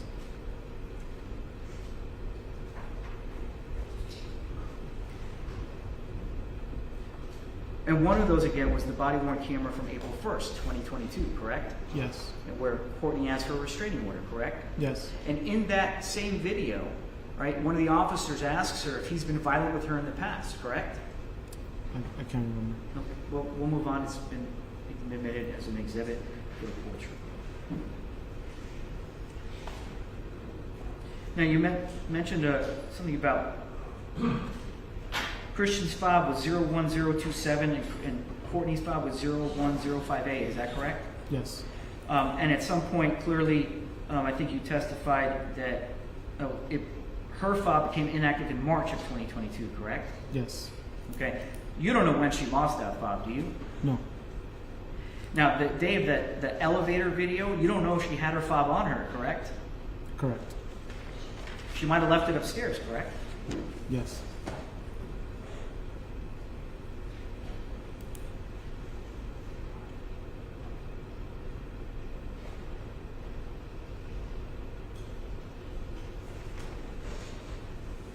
Now, you mentioned you served subpoenas on Courtney's for her financial records on some banks. Is that correct? Yes. Now, I think you testified it was $2 million. Yeah, just Is it over 2 million. it's over $2 million? It's not over 1.3 million? No, I remember the total between both wire transfers. It equaled over 2 million. You sure? I believe so. Yes. Do you want to review anything before you say that that's your final answer? No. Okay.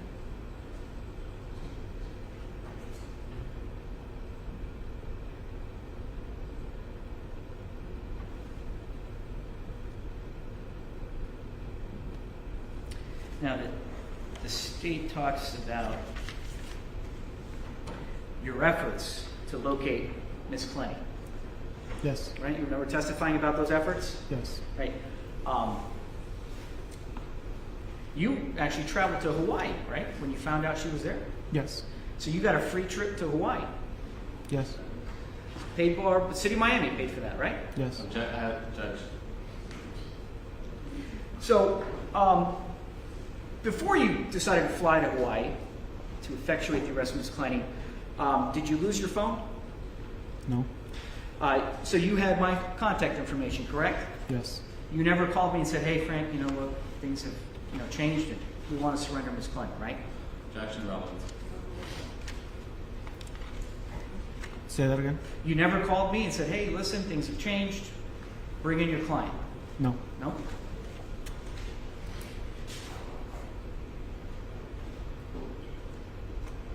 Instead, you enlisted the U.S. Marshals to go get Courtney out of Hilo, Hawaii. And do you know where she was in Hilo, Hawaii? She was in a rehab facility. In a medical rehabilitation facility, right? Objection testifying. She didn't flee to Hawaii, correct? Objection. Actually, you know what? I will withdraw. Yes. I mean, what was the question? Sorry. Did you think she fled to Hawaii? No. She was there to get help, right? Yes. Did you speak with her Yes. when you were in Hawaii? Yes. Did you tell her that you thought your investigation was closed? You're under oath, detective. If I thought that she was under Did you tell her that this case had been closed by you? that I was closed? Yes, sir. No.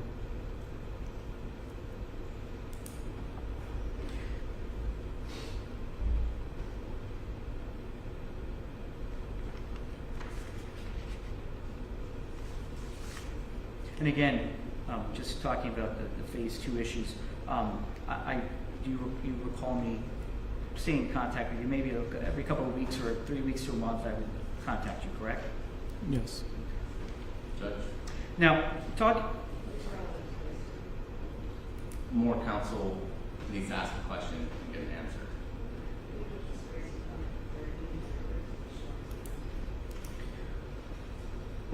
Now, in reviewing the financial records, right, you're just reviewing the documents, correct? Yes. Do you know why she transferred those monies into her father's account? No.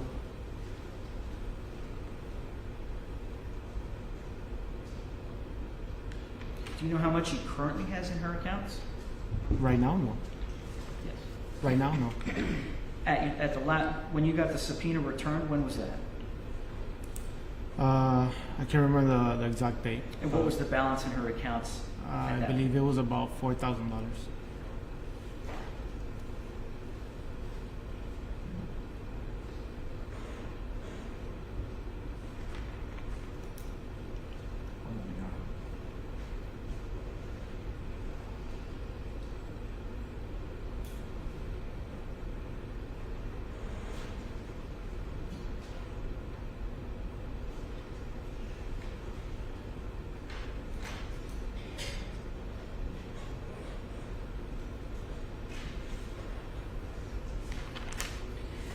have no further questions. Thank you, Detective. Yes, Judge. One very brief matter for the sidebar.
If it pleases the court, as discussed, sidebar, the state provided the clerk an exhibit to just attach, which would include exhibit 33, which is an Instagram live video.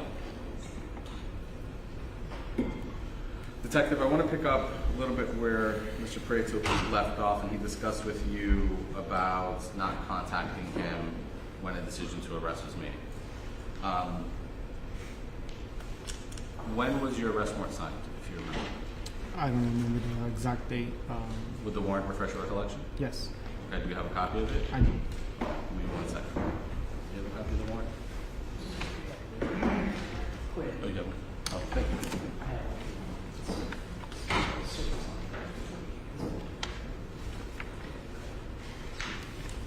Detective, I'm giving you the last page of the warrant.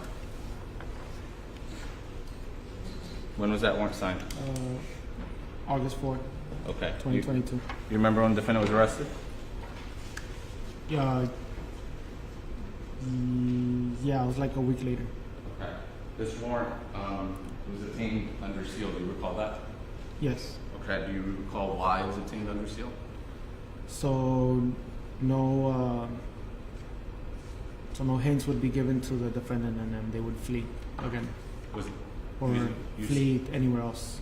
Okay, so you said flee again, or anywhere else. Yes. So I want to parse that out because Mr. Prieto asked you the question. Mr. Prieto on cross-examination asked you the question, did you believe the defendant fled to Hawaii? Your initial answer was yes. He then asked you again in a different way. You said no, and then he asked you about rehab. So I want to redirect you as to that conversation. Okay. In the context of the defendant being in a rehab facility, you don't have any reason to doubt that she was there for some kind of help? Correct. Okay.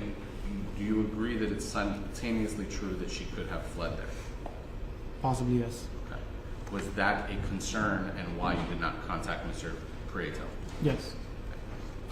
You've been in homicide and robbery Yes. units. You would agree that those units are highly investigative? Yes. In the context of those investigative units, does the city of Miami do everything by themselves, or do they rely on the prosecutor's office? We rely on prosecutors as well. And that's true for review of search warrants, subpoenas, and particularly arrest warrants. Yes. Okay. So let's walk through that. In the nature of a homicide investigation, how many have you participated where there have been an arrest? Currently, I'm talking about participated, so if you No. assisted as robbery or anything else. oh, in robbery too? Yeah, all homicide Oh. investigations that you've ever assisted on, how many have been On arrested? homicide alone, about 6. That have 6 or 7 that have been about 8 with that have made an arrest, and then in robbery, probably over 100. And how many of those has the defendant asked to surrender themselves? It's redirect. It's redirect. None. No. Is a homicide a dangerous crime? Yes. Okay. In dangerous crimes, how do police approach the apprehension of a subject in that case? As safe as possible, Why is that? because a lot of the times they know that they're going to spend the rest of their life in jail, so they'll take any action to not go to jail. Mr. Prieto discussed with you regarding quote-unquote cooperating with the investigation. Do you recall that? Yes. Okay. In this case, you mentioned that you obtained cell phones and did search warrants on those. Yes. For Ms. Clenney, how many phones did you obtain? 2. Okay. How many warrants did you execute? 2. At any point in time, was the defense counsel contacted about the passwords to search those devices? No. They were not? At no point in time, the defense has offered or was contacted? No. In September of this year, the defense was not contacted for the bid. Did the defense ever provide a pen for the phone? No. Have you been able to answer her phone? No.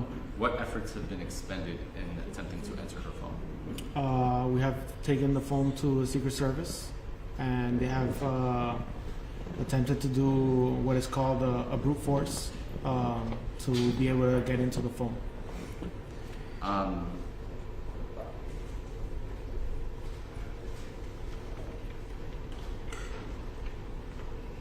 With regards to the cases that the defendant has, one of which was the Las Vegas case, Mr. Prieto asked you about the posture of that case, and more specifically, whether it's been dropped or prosecuted or outstanding. Do you remember that? Yes. Okay. The Las Vegas case, you said it was dropped. Yes. The victim in that case and the sole witness was the victim in this case? Yes. And that's now a deceased person? Yes.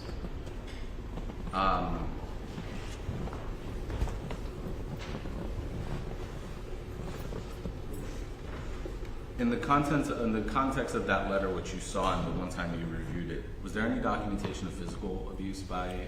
I'm sorry. Can you repeat that one more time? Sure. In the letter that the defense showed on the screen, Yes. that was torn in the middle, missing a chunk. Do you know what Christian Obumseli's writing looks like? No. Do you know if that was him that wrote that letter?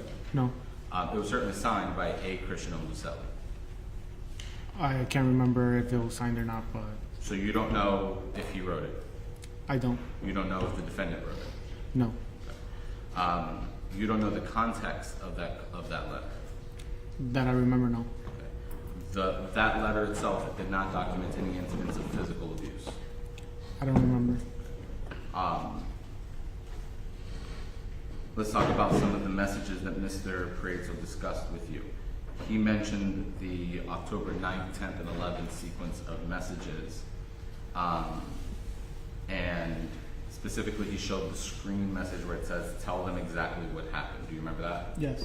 Was that a threat?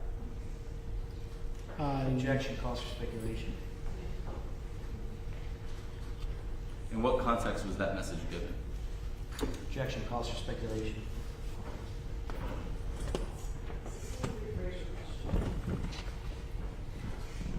message, tell them exactly what happened. What occurred immediately before that message and immediately after that message? I would have to see the messages. I can't really remember right now off the top of my head. Sure, I'll just direct it forward. The January 30th messages Mr. Prieto put on screen, the first message was said something to the effect about this will give you time to think about your actions, and then a second message shortly after it said enjoy the hospital. Yes. That was the first message. Think about your actions was the first message after that time break you were talking about earlier? Yes. Okay. So there was the argument that was documented over the overtime of the football game. Yes. There was a break in time. I'm not trying to offer anything, so tell me if I'm wrong here. I'm just trying to understand your testimony. There was the argument, time break, and then the first message was tell them, think about your actions and enjoy the hospital. Yes. Okay. The defendant, like Mr. Prieto showed on screen, wrote LMAO. What does LMAO mean? Laughing my ass off. Okay, so the defendant was mocking the victim. Objection calls for speculation.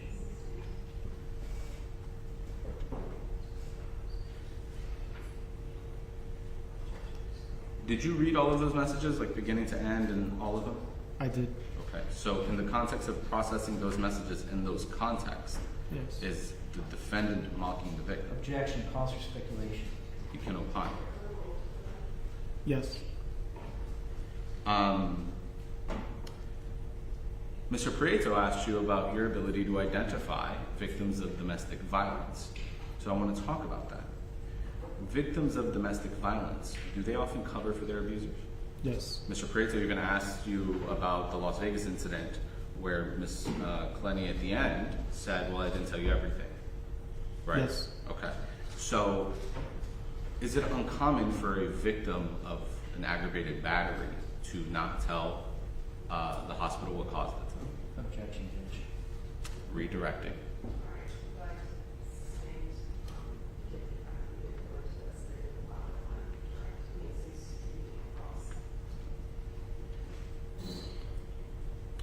When you saw the body camera of the Las Vegas incident, the officer, before kind of really anything, went straight to Mr. Obumseli and read him his Miranda rights, right? Yes. Okay. Is it uncommon for males to be perceived as the aggressor in domestic violence incidents? It's not uncommon. As a police officer yourself, is that often who you perceive to be the subject or the culpable party? Yes. Okay. Was that the case here?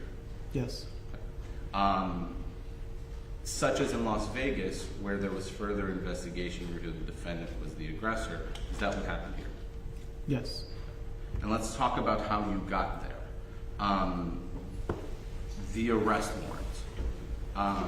You said you've worked on 8 homicide cases.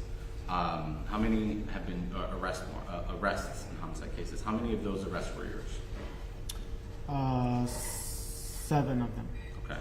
And on those, how many did you apply for arrest warrants? Maybe 6 of those. In those contexts, is the state heavily involved in the writing of the arrest warrant? Say that again? Is the state heavily involved in the writing of an arrest warrant? Yes. Initially, for example, you perceived this to be a justifiable use of force before you got everything else. Yes. As part of your initial perception, is that the final call on that prosecution? No. Okay. What happens in a homicide investigation where you pursue an arrest warrant? I have to sit with the state attorney's office, and we have to go through everything that has been found in the case to come to a conclusion. Are you directed by the state to pursue investigative steps? Yes. As part of being directed by the state attorney's office to pursue investigative steps, does that include subpoenas? Yes. Can you write a subpoena? No. Can you issue a subpoena? No. Who do you need to issue a subpoena? I need the state attorney's office.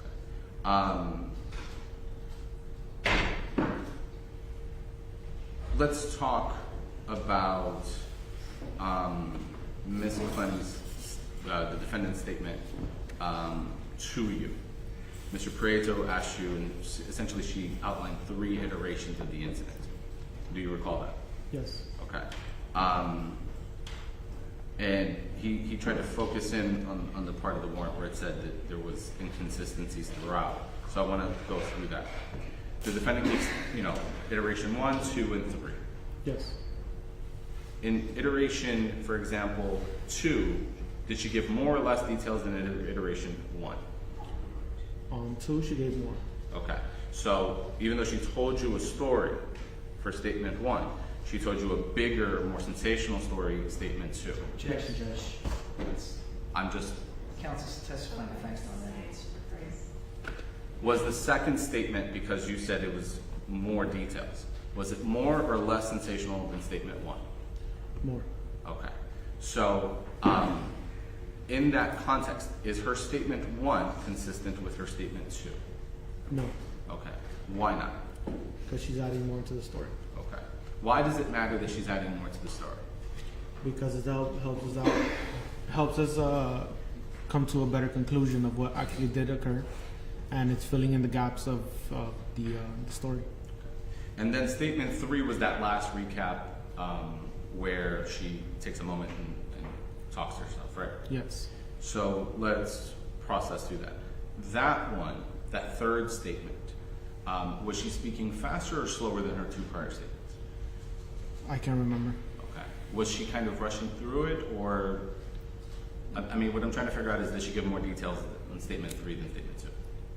I want to say she was rushing through it because she was, I guess, getting annoyed that I kept asking her for the story again and again. Why did you keep asking her for the story over and over again? Because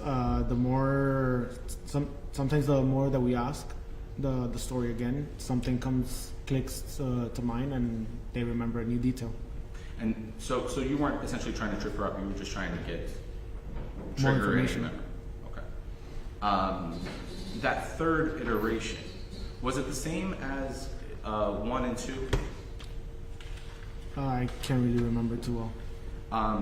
I guess my point is, in every iteration, she told the story that she was grabbed by the neck, pushed against the wall, and then down. Got up, got a knife, and stabbed Christian. Yes. Or threw a knife at Christian. Yes. But each one of the 3 accounts were different. Yes. How we got there, I guess, was different. Yeah.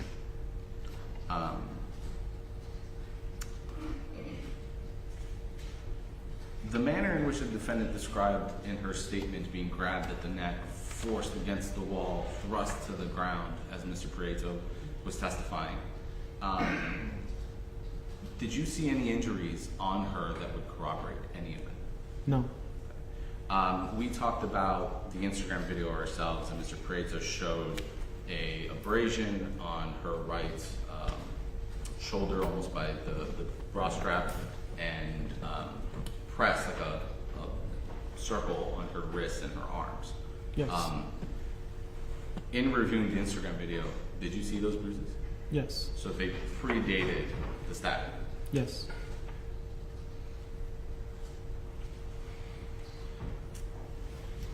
There were these neighbors that Mr. Prieto discussed, and they provided the statement that you interviewed. One talked about running around a car, and one talked about an incident at a dog park. Do you recall speaking with Mr. Prieto about those? Yes. So let's talk about it. The person that's talked about running around the car, did that person tell you they saw what led to and what happened after that incident? No.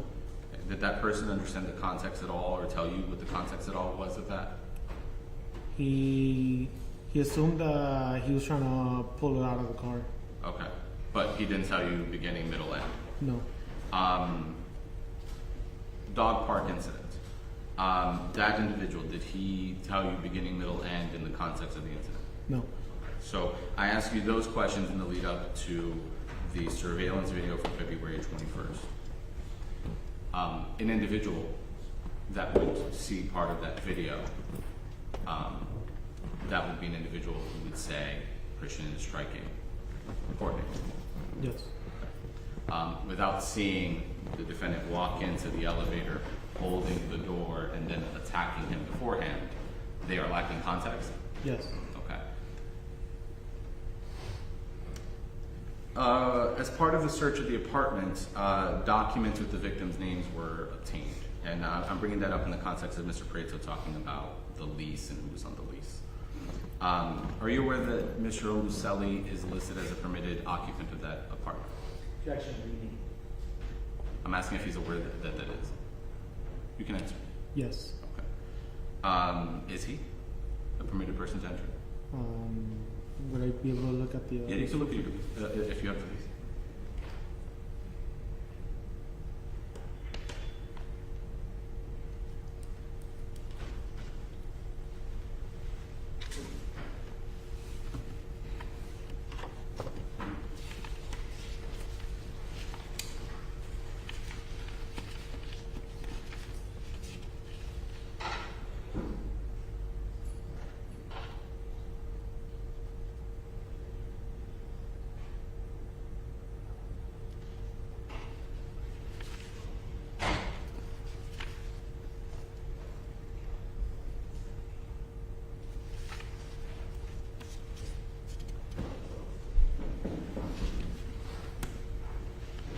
You guys remember refresh?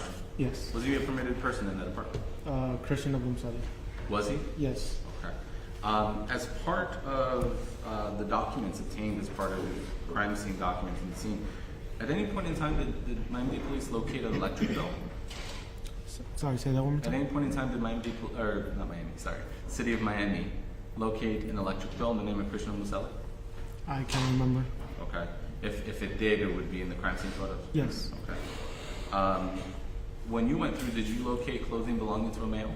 Yes. Did you locate his belongings? Yes. Mr. Prieto was discussing with you the defendant having, quote unquote, kicked him out. As a fellow tenant of that unit, would she have been legally? Objection, Judge, calls for legal conclusion. Did she let him back in April 1st? Yes. Did she let him back in April 2nd? Yes. Did she let him back in April 3rd? Yes. Mr. Prieto asked about or discussed with you body worn camera from an April 1st incident, so I want to talk to you about that. Have you reviewed that body camera? I did, but I don't remember too much from it. That's fair. Do you recall a conversation about a restraining order? Yes. Okay. Do you recall the defendant making a statement that she needed to get a restraining order before the victim got it? I remember the restraining order part, but that's it. Okay, I'll just direct the court to that. Do you recall a police officer asking the defendant whether she was under the influence of alcohol or controlled substances? I don't remember. Okay, I'll direct the court to that. Do you recall whether the police instructed her as to the circumstances in which of how to obtain a restraining order? Yes. And did the defendant state anything that would have justified the issuance of a restraining order? I'm sorry, I didn't hear you. Did the defendant say anything that would have justified the restraining order? I don't remember. Objection, Judge, calls for legal conclusion. Mr. Prieto discussed with you regarding clumps of hair in the Las Vegas incident. So I want to walk through that with you. Do you know whether that was human hair or extensions? I don't. Do you know whether the defendant took them off herself or whether they were ripped off? I don't. Did, in the video, did the defendant's hair appear to be disheveled? Yes. Okay. Did it appear to be yanked, like missing patches? No. Okay. So you don't know how the quote-unquote hair, clumps of hair got anywhere? I don't.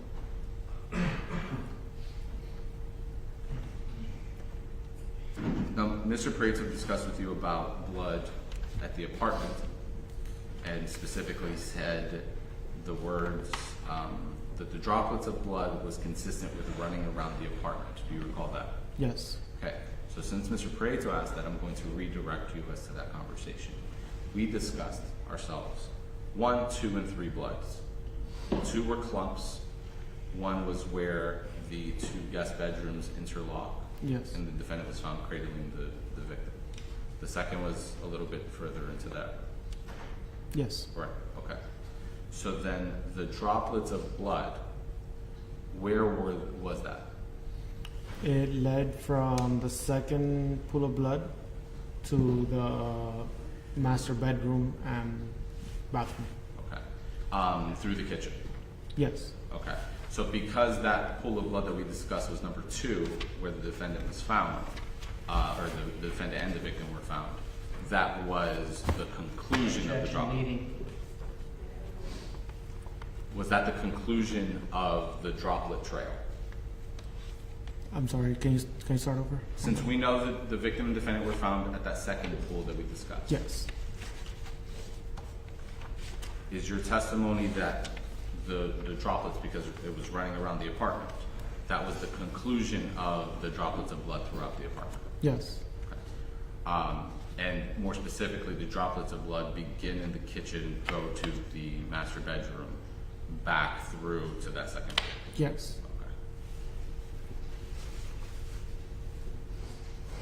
As it pertains to the calls, Mr. Prieto brought up how the defendant called 911. Do you remember that? How, on which one? How the defendant called 911 when Christian was stabbed? Yes. Okay. So, and we know that Mrs. Clenney, the defendant's mother, was on the phone with the defendant at the time of the stabbing, specifically the first call. Yes. Mr. Prieto made a very long conversation about how you didn't ask about the second call. Objection, Judge. But we'll get to that. So, as it pertains to the stabbing that's having occurred during the first call, that first call was for 6 minutes at 2:43. Is that Yes. right? Okay. So, Mr. Obumseli was stabbed somewhere between 2:43 and 2:49. Yes. Okay. The defendant's first call after the stabbing, do you recall who it was to? To her mother. Okay. Her mother. How long was that call? I believe it was about 7 minutes. Okay. And then after those 7 minutes passed, did she call 911 or did she call someone else before?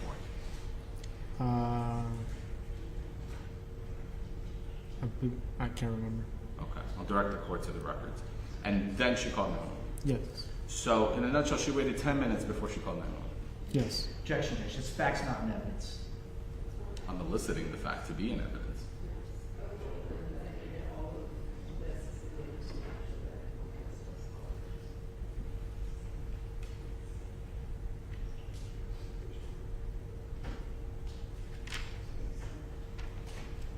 So let's discuss your conversation with Mrs. Clenney, and the court has the audio recording of it. But I want to kind of reverse do it. When we talked earlier, I asked you whether you knew anyone else was listening on the call, and you told me no. Correct. Did you find out whether someone else was listening on that call? Yes. Okay, who was that person? Her father. Okay.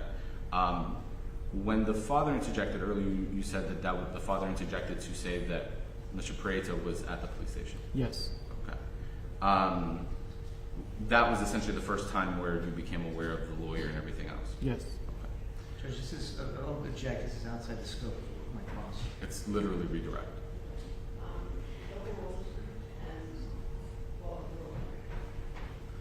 So, at that point, when you got up and left to go let Mr. Prieto into the police department, that ceased your interview with Mrs. Clenney. Yes. When you interview witnesses, do you interview them together or separately? Separately. Why do you do that? So they don't share information with each other, and we can get two different understandings of their side of the story. So, not having known that Mr. Clenney was on the other line of that phone, you don't know whether he was feeding her answers or not? Correct. Separate from that, now knowing that Mr. Clenney was listening in on the conversation, did you have any reason to further elicit any testimony from Mrs. Clenney? No. Now, let's talk about the two calls. Did you ask explicitly about the first call? Yes. Okay. Did Ms. Clenney answer your questions? Yes. Okay. At any point did she go on a tangent? Objection on relevance. Sure. While talking about the incident that happened April 3rd, at any point in time did she stop talking about the April 3rd incident and start talking about the week prior? Yes. Okay. At any point in time after talking about how terrible the victim was. Did she ever return to the date of incident? No. Okay. So Ms. Clenney not only didn't discuss the second call, but then she redirected Yes. to a separate incident. Okay. Can the defense put on the text messages? The text messages that you showed from Mrs. Clenney? Can you put them on? Yeah. Yeah, yeah.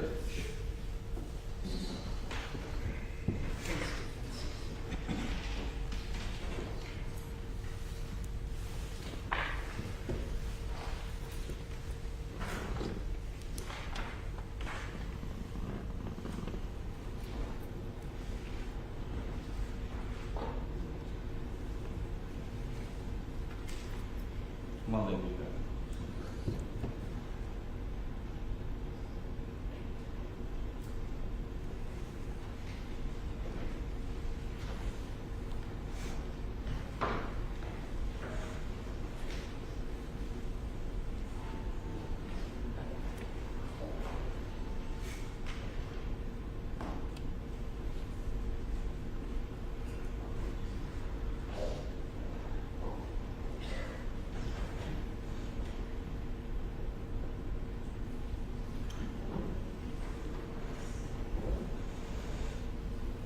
So Defense Exhibit C are the screenshot of the text messages, right? Yes. And Mr. Graves will discuss with you how 404 is just because they were screenshot at Central Time and so on and so forth. So what time was police called? I don't remember that time right now. Would you agree it was before 5? Yeah. Okay. So all of these text messages were sent after stabbing? Well, I can't really tell. Well, the first message 4:04 p.m. Yeah. Do you have an iPhone? Yes. Okay, so do the messages kind of load reverse chronologically? Yeah. Yeah. Okay, so you agree that these messages were sent after the stabbing? Yes. You've reviewed the body camera in the case, yes? Yes. When the officer that first arrives and renders aid, what does he do to Ms. Clenney? He separates her from the victim. Is she put in custody? She's detained. Yeah. Does she handcuff the base? Yes. Okay, so did she have access to her device? No. Okay. So when Mrs. Clenney sends this message, please tell me what is happening, asking the defendant what is happening, the defendant would be unable to reply. Correct. Okay. So Mrs. Clenney, not knowing what happened and demanding that the defendant call her, then said, even though it was self-defense, don't say anything with the police without getting a lawyer first. That's what's in Defense Exhibit G. Yes. But that wasn't the message that you saw, right? No. The message you saw was the last one? Yes. The last message says, before it cuts off here at the bottom, it is very important, ... Even though it was self-defense, you cannot say anything without an attorney, exclamation point. Innocent people get in trouble all the time, right? Yes. Is that offering the defendant self-defense? Objection, Judge. Speculation.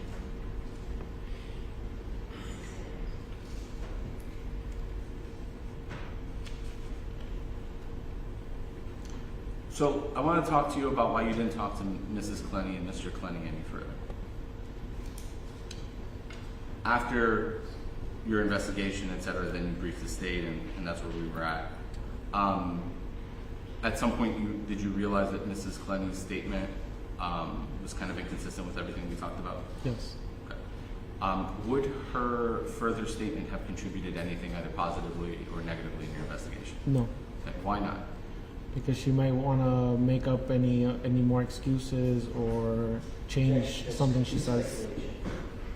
I'm asking because defense counsel crossed on the issue, and I'm asking him why he didn't do something in the investigation. So if counsel's going to make the lack of evidence argument, I can make that.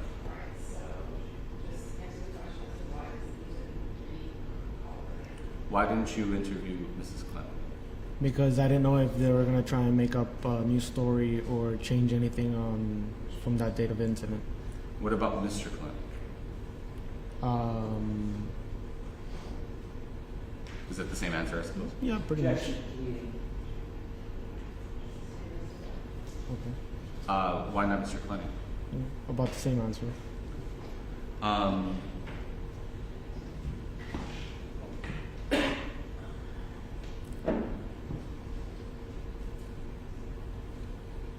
Neither, on cross, Mr. Prieto asked you about where Mrs. Clenney and Mr. Clenney were in relation to the defendant. And if I recall correctly, you said that they were in Texas and she was here. Yes. Were they witnesses to this incident? No. So they do not know what happened inside that apartment? Correct. No further questions?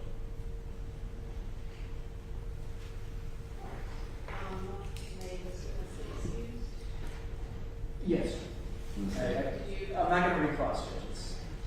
I actually have one question that I would like one of you to either go back to, and there's a lot of calls as well. Can you go back again to the timing of the 911 phone call as it relates to the phone calls that the defendant was making? I'm still a little bit confused about that. You said that's not evidence. I have a follow-up. So let me just make sure that I'm putting it all together correctly. So. Sure. 1 second. Detective, I'm going to ask you to step down. Just to get through the screen. And then you have questions about this? Yes.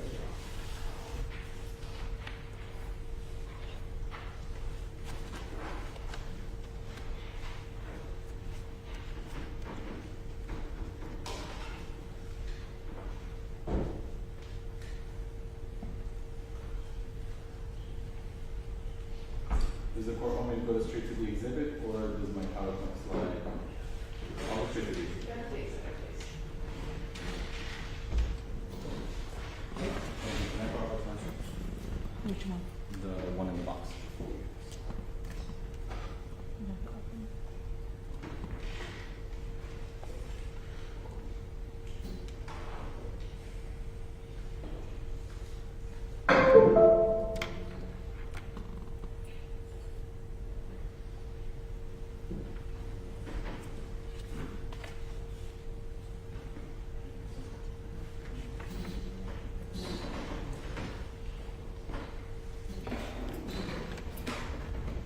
Detective, I'm showing you what's in evidence as stated to the 16. It's exhibit 1. Well, sorry, exhibit 1 on the flash drive, exhibit 16, thank you, within the flash drive. Do you know what all of these columns mean? Okay, will you tell the court what these columns mean? This is the number that was called. This is the phone call that came from. This is the date and time of when it was made. Okay. And this is not Eastern Standard Time? Correct. What time is that? It's UTC. Okay. In April, how many hours ahead of time is that? 4. Okay. You mean ahead, so that it's here we're on? Minus? Yes. Okay. So this first column, 4/3/2022, 146, that actually, if I'm understanding correctly, is April 2nd, 2022, 9:46. So I want to direct you to the one that sticks out here is 911. Do you see that? Yes. Okay, so that's the first 911 is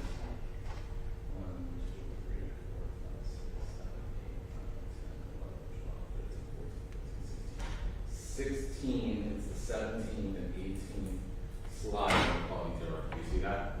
Yes. Okay. What time is the 911 for? 2057, which would put it back to 457. With 1657. Yeah, 1657. So immediately before that, the defendant dialed this number 76-472-8232. Yes. And that was an 18-second call. Yes. Do you know who that was with? I do. Okay. Do you know if that was one party? It could be. Okay. Right before that, there is 2 separate calls. We see here one is 437 and one is 393. And then the defendant's number called 512-417-3408. Who was that? Who was that number called? That is the Okay. So, again, 2 calls, one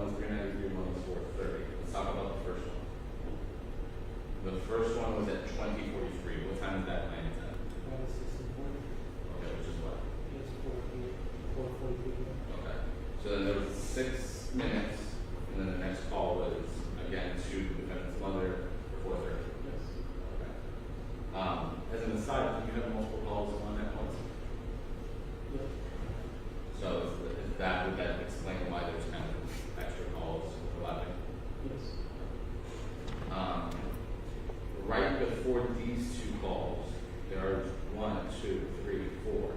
There, is it 1, 2, 3, 4. Yeah, 4 calls from 512-745-3582 to 214-789-9531. Do you see that? Yes. Okay.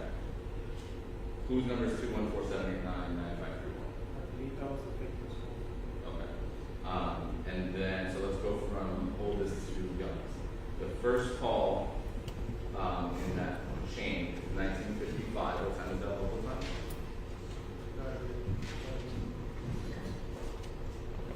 Be 13. No, sorry. Okay. So 1555 is what time local? Okay. And then this is Courtney's.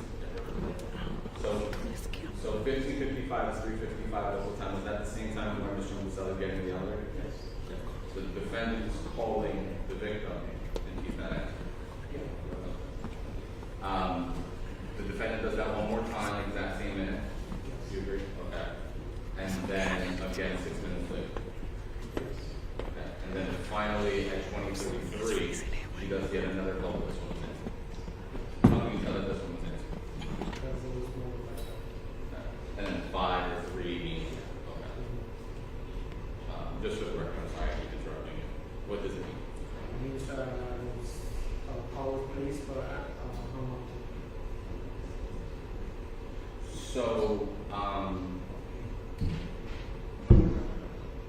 just I guess put a pin in it, and how much time passed between the first call to mom and the defendant calling 911?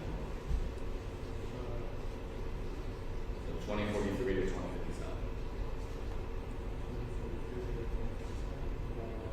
11 minutes? 10, 11 minutes? I think math isn't our best option. Would that be 14 minutes? 14 minutes.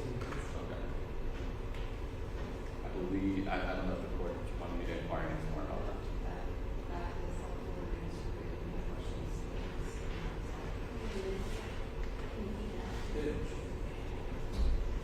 Where did that fall?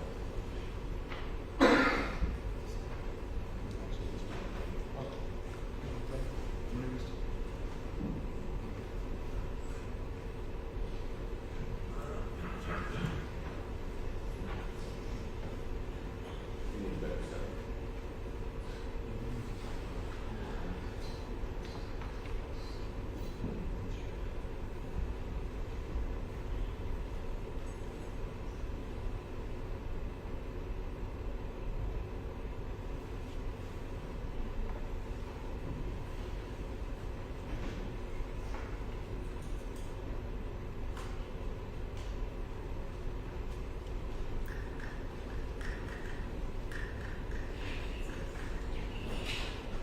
Okay. So, going back, so the 911 call, and just kind of, without converting the time, I'm going to use the time here, just it's a little easier because math is not your strong suit or mine. Okay? It says 2057, there was a call from 911. Yes. Right? And right before that, there was a call to the 512-745-3582, correct? Yes. This column here is the number called, correct? Yes. And what is this column here, the CPN? I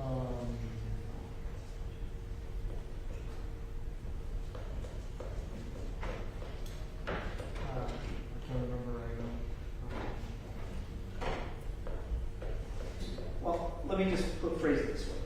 There's 2 calls prior to the call to 911 to 512-745-3582. Is that correct? Yeah.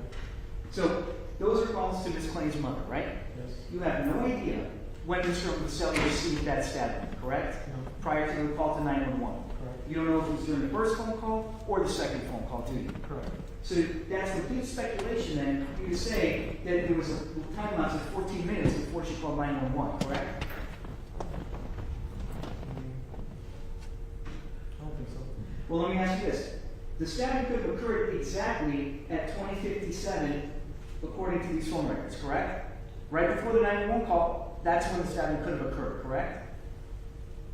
It could have. You don't know either way, right? No further questions. I do have very brief direct. Mr. Craig's a very skilled attorney, and he asked a bunch of questions where you said Objection. correct. No, I'm redirecting him on the very specific point. Sure. So my question to you is, you don't know obviously because you weren't there for the stabbing. Correct. The reason that you know that stabbing occurred on the first call is because Mrs. Clenney said she was on the first call. Objection, Judge. That's it's legal. Did Mrs. Clenney discussing the two calls only discuss the first call? Yes. And in the context of the first call, she said that the stabbing had occurred at that time, specifically. Yeah, that didn't happen. So we know definitively that, according to Mrs. Clenney, the stabbing occurred between 2043 and 2049. Yes. So, worst case scenario is 14 minutes from 2043 to 2057. Best case scenario is 8 minutes. Yes. So defendant again, before calling 911, called her mother, contacted the building, and then called them home. Yes. That's all.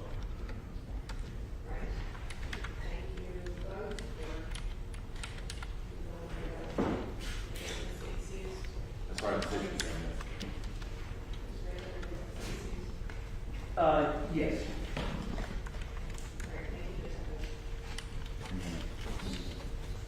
So Judge, I did reach out to the medical examiner, I spoke to him. I also spoke to your judicial assistant. She believes that you have availability for Thursday afternoon at 2 o'clock.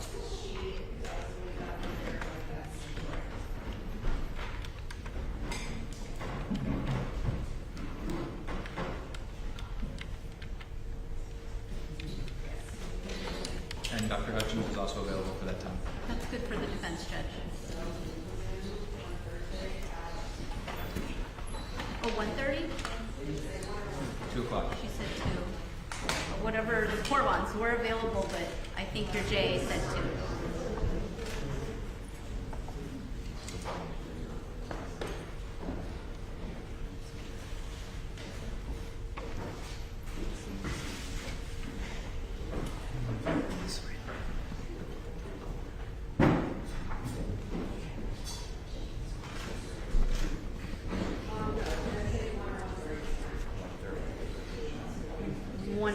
So we have plenty of time to finish.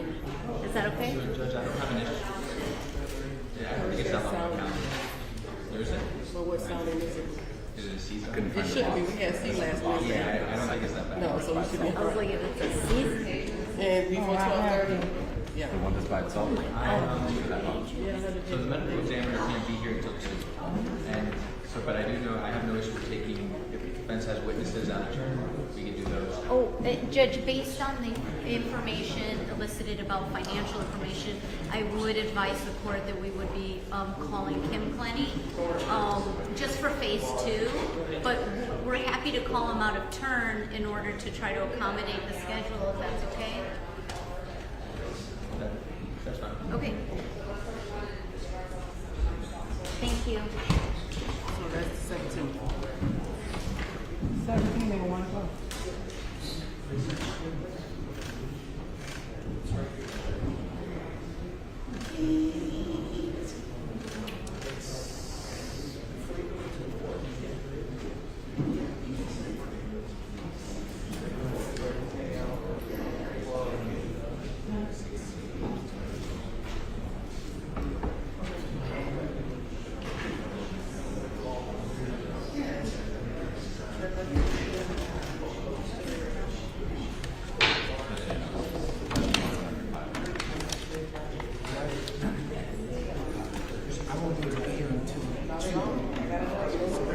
So the defense won't call us a lot of witnesses, but I need to be here from the medical examiner, so I just want to let you know.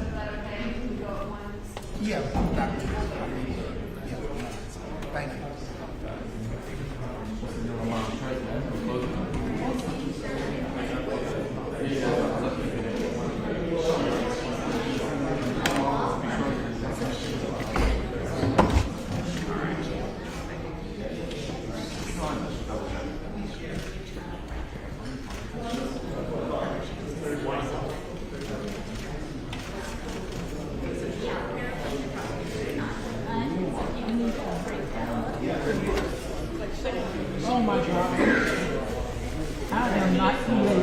just late. And, no, yeah.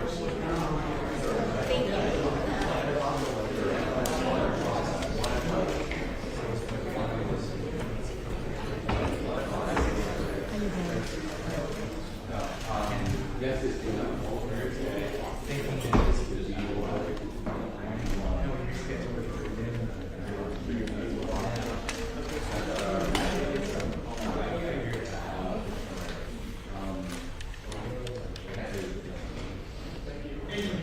Yes. There's any what? Give me your name, Sheila. What's your first name? Jacqueline.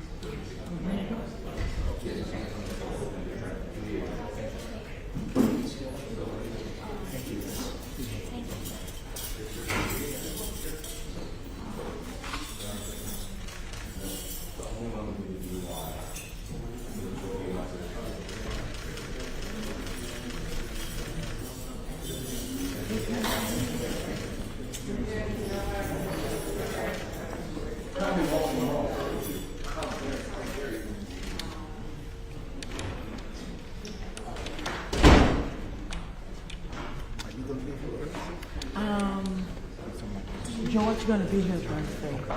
I'll be here on Friday. Do you need me to bring stuff tomorrow? I need, Thursday. no, I need you to bring it to me tomorrow. Tomorrow. Tomorrow. Not Thursday. Yes, you sure? You're on the list.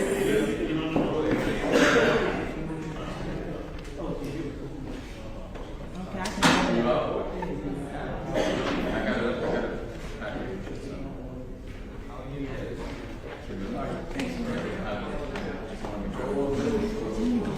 I have somebody waiting for me. Like, wait, on me. We can do a witness list.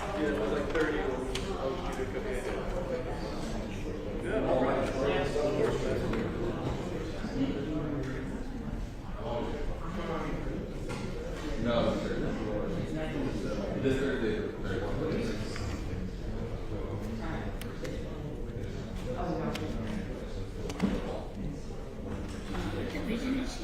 Two.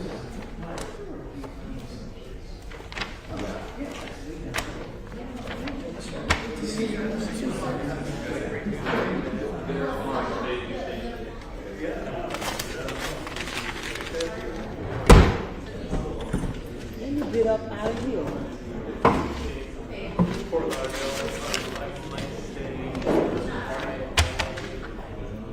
It's gonna be very short. No, it's